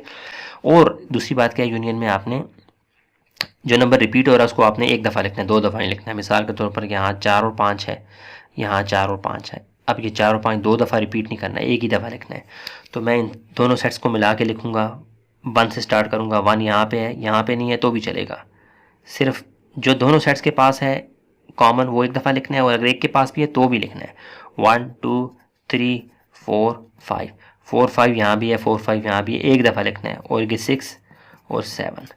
यूनियन से मुराद के इन दोनों का इत्तेहाद हो गया आपस में, नंबर्स का, वो उनका एक सेट बन गया, समझ आ गई। रिपीटिशन नहीं होनी चाहिए और तरतीब आपने मद्देनज़र रखनी है, बस ये आपका आंसर आ गया। कितना ईजी है। इंटरसेक्शन इसका अपोजिट है, इसमें जो कॉमन है ना, यानी जो दोनों के पास है सिर्फ वही लिखने हैं। तो यहाँ पे कॉमन क्या है, 4 और 5, 4 और 5, और बाकी 1 2 3 इसमें है, इसमें नहीं है, 6 7 इसमें है, इसमें नहीं है। It means A intersection B, देखें अब आपकी तो पता है ना, A intersection B equal to A की जगह ए का सेट, इंटरसेक्शन वैसे का वैसा, बी की जगह बी का सेट, यहाँ ऊपर A B C D given है। तो ए इंटरसेक्शन बी क्या आ जाएगा, सिर्फ 4 और 5 आंसर। ईजी है ना। आगे चलें। हाँ, अब इसमें देखें ए माइनस पी, क्वेश्चन मार्क ये फाइंड करना है। ए माइनस पी, ए का सेट पहले लिखा, फिर माइनस वैसे का वैसा, और फिर बी का सेट लिखा। अब आपने पता क्या करना है, सबसे पहले आप ना चुप करके जो दोनों में कॉमन है एक जैसे, उनको आप क्रॉस कर लें ऐसे, ये 4 और 4, 5 और 5 क्रॉस हो गए ना। अब चूंकि ए में से बी को निकालना है, और ए में से बी 4 और 5 ये ए में भी था और बी में भी था, ये तो आपने निकाल दिया। अब बाकी जो ए बचता है ना वो आपका आंसर है, क्योंकि ए में से बी को निकाल रहे हैं ना, तो बी जो है वो 4 5 इसमें भी था, इसमें भी था, वो आपने निकाल दिया। बाकी जो बचता है ए, वो आपका क्या है जी, आंसर। समझ आ रही है। अगर बी माइनस ए होता तो फिर 6 7 आंसर होता। चूंकि ए में से बी को निकाल रहे हैं, ए में बी के रिश्तेदार कौन थे, 4 5 4 5, तो हमने कहा बी दफ़ा हो जा, निकल जा। बाकी जो बचेगा वो क्या है, साफ़ सुथरा ए। अच्छा आगे आ जाए, A union B, A union B whole complement, ये माइनस ही होता है असल में। A union B whole complement एक तरह का माइनस ही है, लेकिन किस में से, यू में से। ए यूनियन बी, आप ए यूनियन बी पहले फाइंड करेंगे, उसको यू में से निकाल देंगे। यू क्या है, यूनिवर्सल सेट, यानी इस सवाल की हद तक ए बी का अब्बा, दोनों का बाप है, ए बी का बाप है, यूनिवर्सल सेट बड़ा सेट है, ये दोनों इसके बेटे हैं, सब सेट्स हैं। आगे चलें, प्रॉपर भी हैं। आगे A union B whole complement से पहले मुराद क्या है, पहले आप मुराद ले लें, वो है यू में से ए यूनियन बी को निकाल देना, इसका नाम होता है A union B whole complement. Complement से मुराद क्या है, यू में से उस चीज़ को निकाल देना, ये सिंबल यूज़ होता है। आगे चलें, अब a unit B whole complement की जगह मैं ये वाला पोर्शन लिखूंगा, यू वाला सेट यहाँ पे लिखा, माइनस वैसे का वैसा, फिर ब्रैकेट वाली वो जो ब्रैकेट है वो बड़ी सी करके लिखी, उसके अंदर सेट ऑफ ए लिखा, फिर यू वैसे का वैसा और बी सेट लिखा। पहले ब्रैकेट हल करते हैं, उसके बाद हम बाहर आते हैं। 1 2 3 4 5 यूनियन 4 5 6 7, तो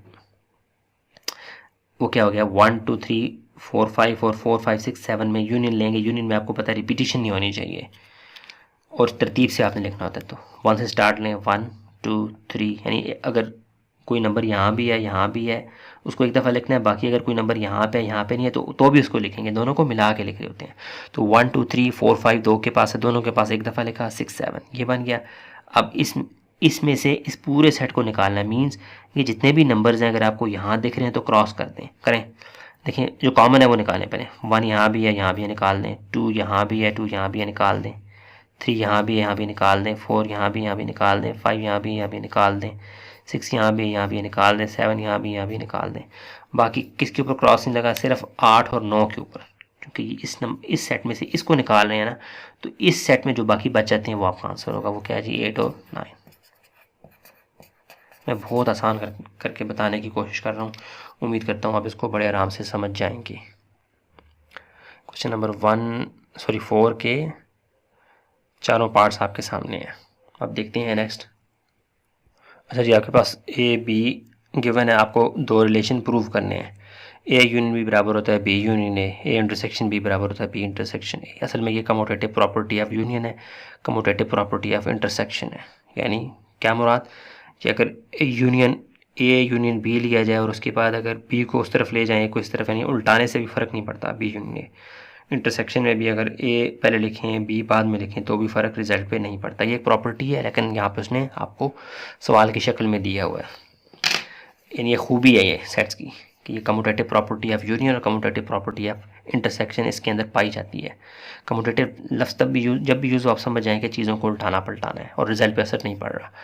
सो ये सिर्फ इजाफी बता रहा हूँ, बाकी यहाँ पे ज़रूरी नहीं है जानना, जस्ट आप ये रिलेशन प्रूव करें। क्वेश्चन नंबर 5 का पार्ट 1 यहाँ पे मैंने किया है। इसमें से अगर यहाँ मैं खड़ा हूँ तो मेरी लेफ़्ट साइड कौन सी बनती है, ये वाली।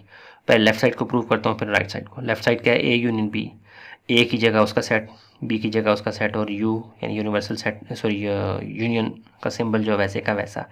यूनियन कैसे लेते हैं, तरतीब से लिखते हैं, मिला के लिखते हैं, और रिपीटिशन नहीं होनी चाहिए। जो नंबर्स देखें 6 7 8 9 6 7 8 9 रिपीट हो रहे हैं दोनों के पास, एक दफ़ा लिखने हैं। तरतीब कहाँ से शुरू होती है, 1 से। 1 2 3, 1 से शुरू हो रही है, मतलब 1 मौजूद है तब शुरू हो रही है। अगर 1 यहाँ मौजूद ना होता तो मैं 1 ना लिखता, समझ रहे हैं ना। 1 2 3, 3 के बाद 4 देखें है दोनों के पास, किसी के पास नहीं है, नहीं लिख रहा। 5 देखें दोनों के पास नहीं है, नहीं लिख रहा। 6 इसके पास भी एक दफ़ा लिखें। 7 इसके पास भी है, दोनों के पास एक दफ़ा। 8 9 और मज़ीद आगे कुछ नहीं है, तो ये आपका क्या आ गया जी, आंसर। सॉरी आंसर नहीं है यार, क्या हो गया उधर मार्कर देखने के चक्कर में मैं यहाँ आंसर लिख बैठा। मेरा मार्कर ख़त्म हो गया था, वो देखने के चक्कर में मैंने आंसर लिख दिया। आंसर नहीं है, अभी आगे चलना है। लेफ्ट हैंड साइड आपके पास ये आ गया है। लेफ्ट हैंड साइड का आंसर ये है। राइट हैंड साइड क्या है जी, बी यूनियन ए। तो right hand side equal to B union A. B 6 7 8 9 union A का सेट, ठीक है। अच्छा राइट हैंड साइड क्या है जी, 1। अच्छा यूनियन लेने से मुराद क्या है कि आपने तरतीब से लिखना है। देखें यहाँ पर 6 7 8 9 यहाँ भी है, 6 7 8 9 यहाँ भी है। जो कॉमन है वो भी आपने एक दफ़ा लिखना है। तरतीब से लिखना है, पहले 1 से शुरू करें, फिर 2, फिर 3 4 नहीं है, 5 किसी के पास नहीं है, 6 है दोनों के पास एक दफ़ा, 7 दोनों के पास एक दफ़ा, 8 दोनों के पास। तो आप ये देखें राइट हैंड साइड क्या है जी, ये आ गई। इसको आप इक्वेशन 1 का नाम दें। लेफ्ट हैंड साइड का आंसर इक्वेशन 1 कह दें, राइट हैंड साइड का आंसर इक्वेशन 2 कह दें। फ्रॉम 1 and 2 देखें दोनों का आंसर सेम है, 1 2 3 6 7 8 9 1 2 3 6 7 8 9। लेफ्ट हैंड साइड असल में ये है, राइट हैंड साइड असल में क्या है ये, तो दोनों के आंसर सेम है ना। तो सो हम लिख सकते हैं A union B equal to B union A. Prove हो गया। हमने इसको सॉल्व किया, जो आंसर आया इसको सॉल्व किया, दोनों के आंसर मैच थे, तो हमने प्रूव कर लिया ना। समझ आ गई, इसमें कोई रॉकेट साइंस नहीं है। आगे चलें। A intersection B, B intersection A. Left hand side के इंटरसेक्शन बी ये लिया, ए का सेट लिखा, इंटरसेक्शन बी का। जो कॉमन है सिर्फ आपने वो लिखनी। कॉमन क्या है, 6 7 8 9 6 7 8 9, ये आपका क्या है जी आंसर। ये लेफ्ट हैंड साइड, ये लेफ्ट हैंड साइड असल में क्या है, इंटरसेक्शन बी। ये इंटरसेक्शन बी का आंसर ये आ गया, इसको आप इक्वेशन 1 कह दें। राइट हैंड साइड क्या है, बी इंटरसेक्शन ए। बी को पहले लिख दिया, ए को बाद में। कॉमन क्या है, 6 7 8 9 6 7 8 9, तो यही मुड़ के आंसर आ गया दोनों का। इसमें और इसमें क्या फ़र्क है, फ्रॉम 1 and 2 आप यहाँ लिखें। लेफ्ट हैंड साइड बराबर है राइट हैंड साइड के। सो ए इंटरसेक्शन बी बराबर है B intersection A, hence proved. कितना इजी है, ये बच्चों वाले सवाल हैं यार, बहुत इजी। इसमें तो आपको कोई कन्फ्यूजन नहीं होनी चाहिए। आगे चलते हैं। चलें जी, ये क्वेश्चन नंबर 6 5 हो गया, हाँ 5 हो गया। 6 कर रहे हैं। ए बी गिवन है, आपने ये रिलेशन प्रूव करना है। तो left hand side A union B, पहले इसको फाइंड करें, फिर A minus B union B, इसको फाइंड करें। दोनों के आंसर मैच होने चाहिए। लेफ्ट हैंड साइड क्या है, यूनियन बी, ए की जगह उसका सेट, यू की जगह यूनियन वैसे का वैसा, बी की जगह उसका सेट। यूनियन लेना है, यूनियन मीन्स तरतीब से लिखना है, और जो एक के पास नंबर हो दूसरे के पास ना हो वो भी लिखना है, और जो दोनों के पास हो तो वो आपने एक दफ़ा लिखने हैं। रिपीटिशन नहीं होनी चाहिए। 1 2 3 इसके पास है, इसके पास भी है, एक दफ़ा लिखने हैं। 4 यानी 1 2 3 4 दोनों के पास है, लेकिन एक दफ़ा है, एक दफ़ा लिखने हैं। आगे 5 6 7 8 9 किसी एक के पास है तो भी चलेगा। इसको आप इक्वेशन 1 का नाम दे दें। ए यूनियन बी का आंसर आ गया। आगे चलते हैं। ए राइट हैंड साइड क्या है जी, ए माइनस बी यूनियन बी, यानी अगर मैं यहाँ खड़ा हूँ तो मेरी दाएं साइड ये बनती है राइट साइड और लेफ्ट साइड ये बनती है। लेफ्ट साइड का आंसर निकाल लिया, अब राइट का निकाल रहा हूँ। ए माइनस बी करना है, ए का सेट लिखा माइनस बी का सेट, यूनियन बाहर ब्रैकेट में कौन इंतजार कर रहा है, ब्रैकेट के बाहर बी, 1 2 3 4। तो आप सबसे पहले क्या करेंगे, ए माइनस बी फाइंड करना है। उसका आसान सा हल क्या है कि आप पहले सेट और दूसरे सेट, दोनों सेट में जो कॉमन है पहले उनको क्रॉस कर दें। 1 1 2 2 3 4 3 4, ये क्रॉस हो गया। बाकी जो बच गए ना पहले सेट में वो आंसर है आपका। वो क्या है जी, 5 6 7 8 9, 5 6 7 8 और 9। ठीक हो गया। आगे चलें, अब इन दोनों का यूनियन लेना है। ये सेट यहाँ पे नीचे उतर आया। यूनियन में क्या करते होते हैं, दोनों के सेट्स को मिला के लिखते हैं। अगर एक के पास हो दूसरे के पास ना हो तो भी लिखते हैं, तो हम तरतीब से लिखेंगे 1 2 3 4। ये 1 2 3 4 ये आगे। अगर ये 1 2 3 4 इसके पास नहीं है, यूनियन में सबको मिला के लिखते हैं, हो ना हो आपने लिखने हैं। सिर्फ जो कॉमन होते हैं उनको आपने एक दफ़ा लिखना होता है। आगे जो बच गए हैं बाकी तरतीब में 5, उसके बाद 6 7 8 और 9। ये क्वेश्चन 2, मुझे बताएं लेफ्ट हैंड साइड के आंसर और राइट हैंड साइड के आंसर में क्या फ़र्क है। तो आप कहेंगे कोई फ़र्क नहीं है। सो फ्रॉम 1 and 2, यानी 1 and 2 left hand side equal to right hand side, यानी सो क्या आ जाएगा, ए यूनियन बी बराबर है किसके, A minus B union B. Hence proved, prove या इन शॉर्ट आपने प्रूव भी कर लिया, शो भी कर लिया, जो भी आप शो भी मार लिया आपने। ठीक है, क्वेश्चन नंबर 6 का ये मुकम्मल जो है वो सॉल्यूशन आपकी स्क्रीन के सामने है। अब देखते हैं नेक्स्ट।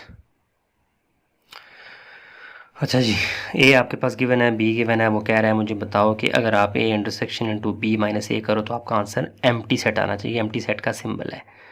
तो हम सॉल्व एम्प्टी सेट को तो कर ही नहीं सकते, इसको क्या सॉल्व करेंगे, हम इसको सॉल्व करेंगे लेफ्ट हैंड साइड को, और ये हमारी राइट हैंड साइड है। तो लेफ्ट हैंड साइड सॉल्व करेंगे, आंसर हमारा क्या आना चाहिए, एम्प्टी सेट। और एम्प्टी सेट को हम कह देंगे यहाँ पे जो आंसर है राइट हैंड साइड, क्योंकि वो राइट हैंड साइड पे पड़ा हुआ है, तो हिंस प्रूव हो जाएगा। तो लेफ्ट हैंड साइड से हम शुरू हो रहे हैं, लेफ्ट हैंड साइड से शुरू हो रहे हैं। निकलना हमने कहाँ से है, टारगेट हमारा क्या है, राइट हैंड साइड पे निकलना है, जो कि क्या है, एम्प्टी सेट, वो हमने फाइंड करना है। लेफ्ट हैंड साइड का ऐलान करते हुए ये वाली साइड लिखी, क्योंकि ये बाएं साइड पे है। ए की जगह उसका सेट, इंटरसेक्शन वाला सिंबल वैसे का वैसा, ये ब्रैकेट बड़ी होगी, अंदर बी का सेट और माइनस ए का सेट। कुछ भी नहीं लिखा, सिंबल्स को उनकी एंट्री से उनकी रियल सेट दे दिए। ये वैसे का वैसा नीचे उतार लिया, वैसे का वैसा नीचे उतार लिया। इन दोनों को सॉल्व किया कैसे, सबसे पहले माइनस का बेहतरीन हल ये है कि आप दोनों में जो कॉमन है उसको क्रॉस कर दें पहले। ये देखें इन दोनों में कॉमन है ही कुछ नहीं, ये देखो हेलो क्या क्रॉस करूँ, 1 2 3 4 5 6 7 8 9, इन दोनों में कुछ भी कॉमन नहीं है, मीन्स ये पूरा सेट नीचे उतर जाएगा। आ गया ये वाला फारिग। आगे चलें, अब इसमें इंटरसेक्शन लेना है। इन दोनों में कॉमन क्या है, हेलो इसमें भी कॉमन कुछ नहीं है। अब तो कॉमन लेना था तो सही है, कॉमन कुछ नहीं लिया, तो यहाँ पे 6 7 8 9 इंटरसेक्शन 1 2 3 4, इन दोनों में कुछ कॉमन है ही नहीं, तो एम्प्टी सेट या ये वाला सिंबल आ जाएगा। और आप लेफ्ट हैंड साइड से घुसे और निकले कहाँ से, राइट हैंड साइड से, तो इक्वल टू ये साइड कौन सी है, राइट हैंड साइड, यानी ये तो आंसर राइट हैंड साइड का है। लेफ्ट हैंड साइड से गुजरे गुजरे गुजरे निकले कहाँ से, राइट हैंड साइड से। सो प्रूव हो गया ना, A intersection into B minus A equal to proved. समझ आ गई, कितना आसान है ये। आगे चलते हैं, क्वेश्चन नंबर 8 आपके सामने है। ए बी सेट दिए गए हैं, तो आपको कह रहा है कि मुझे बताओ ये वाला रिलेशन प्रूव करके दो। तो यहाँ पे हम लेफ्ट हैंड साइड को उठा के लिख रहे हैं ए माइनस, फिर ब्रैकेट के अंदर ए माइनस बी। आपको पता है पहले ब्रैकेट सॉल्व करते हैं। ए सेट वैसे का वैसा लिखा, माइनस वैसे का वैसा, ये ब्रैकेट बड़ी कर दी, और ए माइनस बी का सेट अंदर लिखे हैं, कुछ भी नहीं किया मैंने। अच्छा, ये सेट वैसे का वैसा नहीं उतारा, माइनस वैसे का वैसा। पहले इनको हल करें, इसमें से जो कॉमन है पहले आप वो निकाल दें, जो कॉमन है वो निकालें। 1 1 कट गया, 2 3 2 3, बाकी कुछ भी कॉमन नहीं है। बाकी जो पहले सेट में जो बचता है वो आपका क्या है जी, आंसर यहाँ पे उतर जाएगा, 6 7 8 और 9। ठीक हो गया ना। आगे चलें, अब इसमें से इस सेट को निकालना है, मीन्स ये जो नंबर्स हैं अगर आपको यहाँ दिख रहे हैं, यानी कॉमन, दोनों में जो कॉमन है वो आप निकाल दें। 6 7 8 9, 6 7 8 9, ये चारों के चारों क्या हो गए, कट गए। तो कट के जो बाकी जो बचा है वो आपका आंसर है, 1 2 और 3। ए minus into A minus B का आंसर क्या आ गया 1 2 3। आगे चलें, ए इंटरसेक्शन बी आपने फाइंड करना है। तो राइट हैंड साइड ये है ना, ए इंटरसेक्शन बी, इसको आप बल्कि कह दें, इसको इक्वेशन 1 कह दें ताकि हम इसको बाद में याद कर सकें। ए की जगह उसकी सेट और इंटरसेक्शन वैसे का वैसा, बी की जगह उसका सेट। तो 1 2 3 4 जो कॉमन है आपने वो लिखना है। देखिए कॉमन क्या है, 1 2 3 1 2 3, दोनों में कॉमन 1 2 3 है, लिखें 1 2 3 और इसको इक्वेशन 2 का नाम देते हैं। मुझे बताएं लेफ्ट साइड और राइट साइड में क्या फ़र्क है?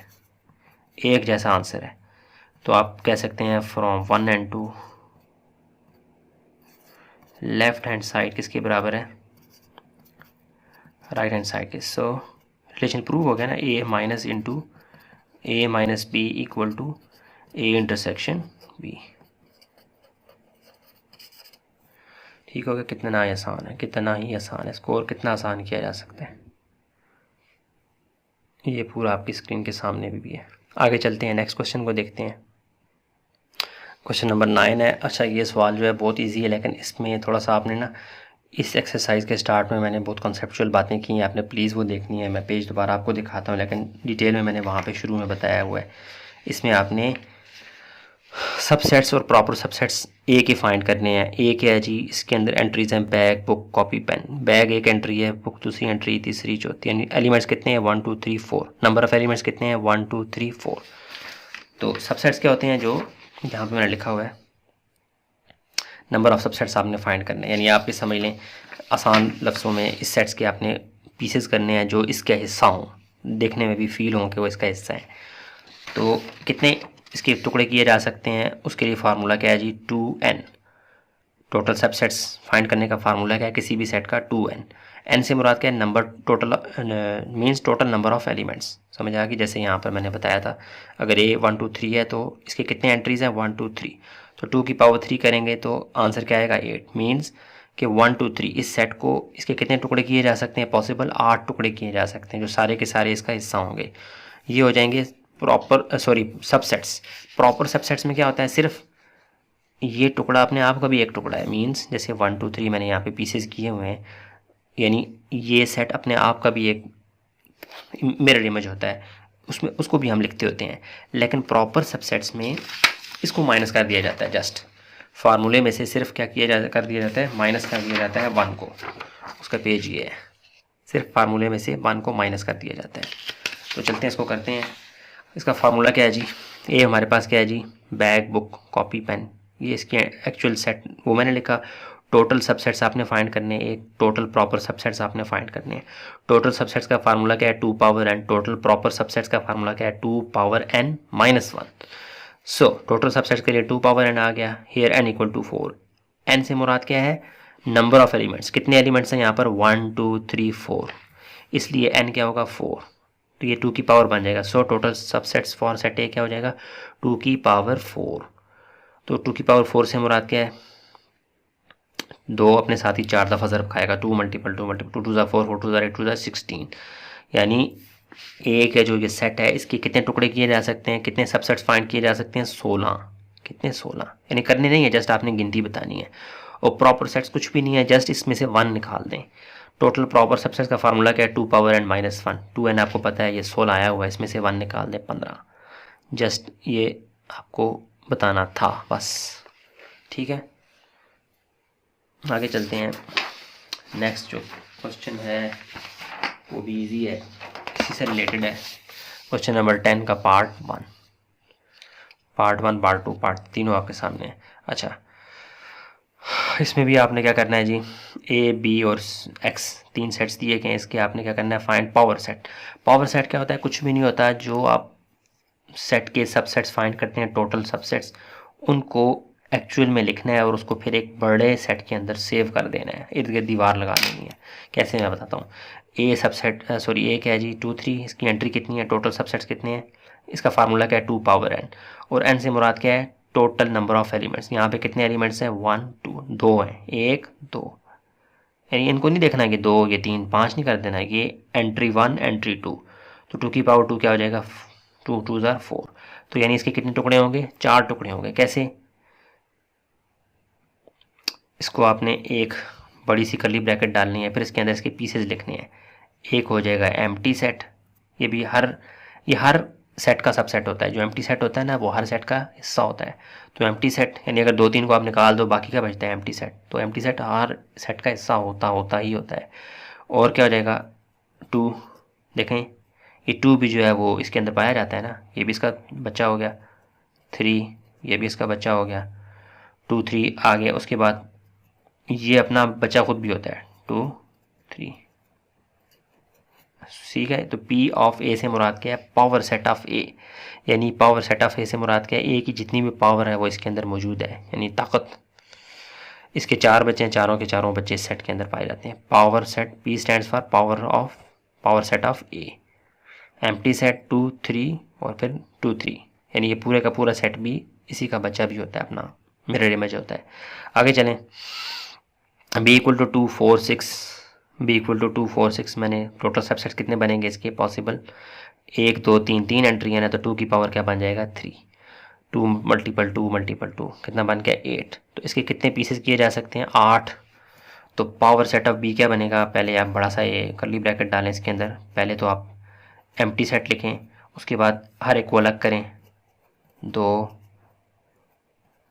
4, यानी मैं इस सेट को देखते हुए इसके छोटे छोटे सेट बना रहा हूँ जो कि असल में इसका हिस्सा है।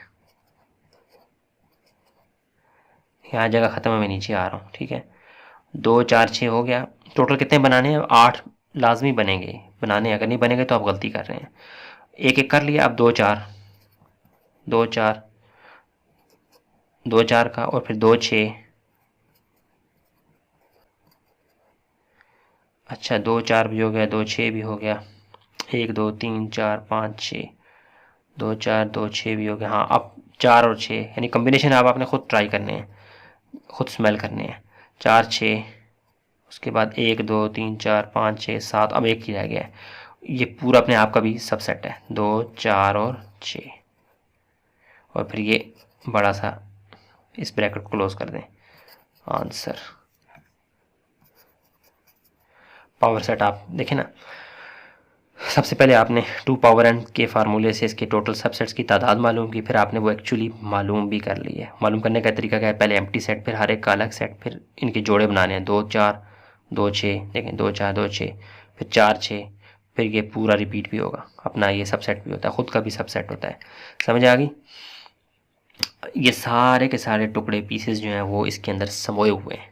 एम्प्टी सेट हर एक सेट का सबसेट होता है, 2 इसके अंदर पाया जाता है, 4 इसके अंदर पाया जाता है, 6 इसका बच्चा है, 2 4 इसका बच्चा है, 2 6 इसका बच्चा है, 4 6 इसका बच्चा है, और 2 4 6 ये खुद ही है। सही हो गया। आगे चलें, ये आपको तंग करेगा थोड़ा सा। ABCD, अब जितने नंबर्स बढ़ते जाएंगे, एंट्रीज बढ़ती जाएंगी, उतना काम भी आपका ये वाला बढ़ जाएगा। कैसे, ABCD टोटल एंट्रीज कितनी है 1 2 3 4, टोटल सबसेट का फार्मूला क्या है 2 पावर n, 2 पावर 1 2 3 4, तो 2 की पावर 4 से मुराद क्या है 16। 16 सबसेट्स आपने बनाने हैं, तो बनाएं। पहले मैं ये पावर सेट ऑफ x क्या हो जाएगा, P पावर सेट के लिए, और फिर x है तो ये x ब्रैकेट में आ जाएगा। तो पावर सेट है तो सारे सेट के लिए आपको कर्ली ब्रैकेट्स का इस्तेमाल करना है। अब लिखें, पहले एम्प्टी सेट होगा, यहाँ से स्टार्ट लेते हैं, ये हर एक का सब सेट होता है, फिर ए को अलग लिखें, बी को अलग, सी को अलग, टी को अलग, तो 4 तो ये बन जाएंगे, ए बी टोटल कितने बनाने हैं 16, सी डी, एक एक हो गया, अब 2 2 करें, A B A C A D करें, A B A C A D, A B A C A D हो गया। अब बी सी बी डी करें, बी सी और B D, B C B D के साथ भी हो गया। अब सी डी करें, सी और डी कितने हो गए, 1 2 3 4 5 6 7 8 9 10 11, और भी रहते हैं 11, और अभी कितने रहते हैं 5 रहते हैं। अच्छा 2 2 के, अब 3 3 का करें, ए बी सी यानी एक एक सिंगल सिंगल, फिर डबल डबल, अब triple triple. A B C हो गया तो ए बी सी हो गया, तो ए बी डी भी होगा, ए बी डी भी होगा, A B D, A B C A B D और ए सी डी हुआ नहीं हुआ, नहीं हुआ जी, एक मिनट देखना यार, 1 2 3 4 5 6 7 8 9 10 11 12 13, हाँ ए सी डी भी होगा, ए सी और डी। 1 2 3 4 5 6 7 8 9 10 11 12 13 14, एक और होगा, वो होगा कौन सा जी, हाँ समझ आ गई, वो होगा बी सी डी। देखना बी सी डी रिपीट तो नहीं हो रहा कहीं, नहीं नहीं बी सी डी नहीं है। और एक ये कॉमन खुद होगा, खुद का भी होगा ना, ए बी सी और डी ये, और ये सबसे बड़ा कर्ली ब्रैकेट यहाँ पे भी है, ये आंसर आ गया। 2 से 3 तक तो सेट जब होते हैं बड़े आराम से आप फाइंड कर लेते हैं, 3 से जब ऊपर होते हैं 4 की तरफ फिर थोड़ा सा तेल निकलता है, 4 से ऊपर होंगे तो और मुश्किल होगी, इसलिए उसने 4 तक ही आपको बताया है। समझ आ गई? देखें 1 2 3 4 5 6 7 8 9 10 11 12 13 14 15 16, टोटल मैंने 16 बना दिए। कम्बिनेशन पहले एक एक का, फिर दो दो का, फिर तीन तीन का, वो भी ध्यान रखा, ए बी सी, फिर ए बी डी, फिर ए सी डी, फिर बी सी डी, और कोई रिपीट नहीं हो रहा set, A B C D, और ये पूरा अपने आप का भी सब सेट है। समझ आ गई? ये क्वेश्चन नंबर 10 के तीनों पार्ट्स आपके सामने इस तरह एक्सरसाइज 3.1 कंप्लीट होती है। मिलते हैं नई एक्सरसाइज में, पसंद आता है लाइक करें, सब्सक्राइब करें, शेयर करें, अपने दोस्तों को बताएं। मिलते हैं नई वीडियो में। अस्सलाम वालेकुम।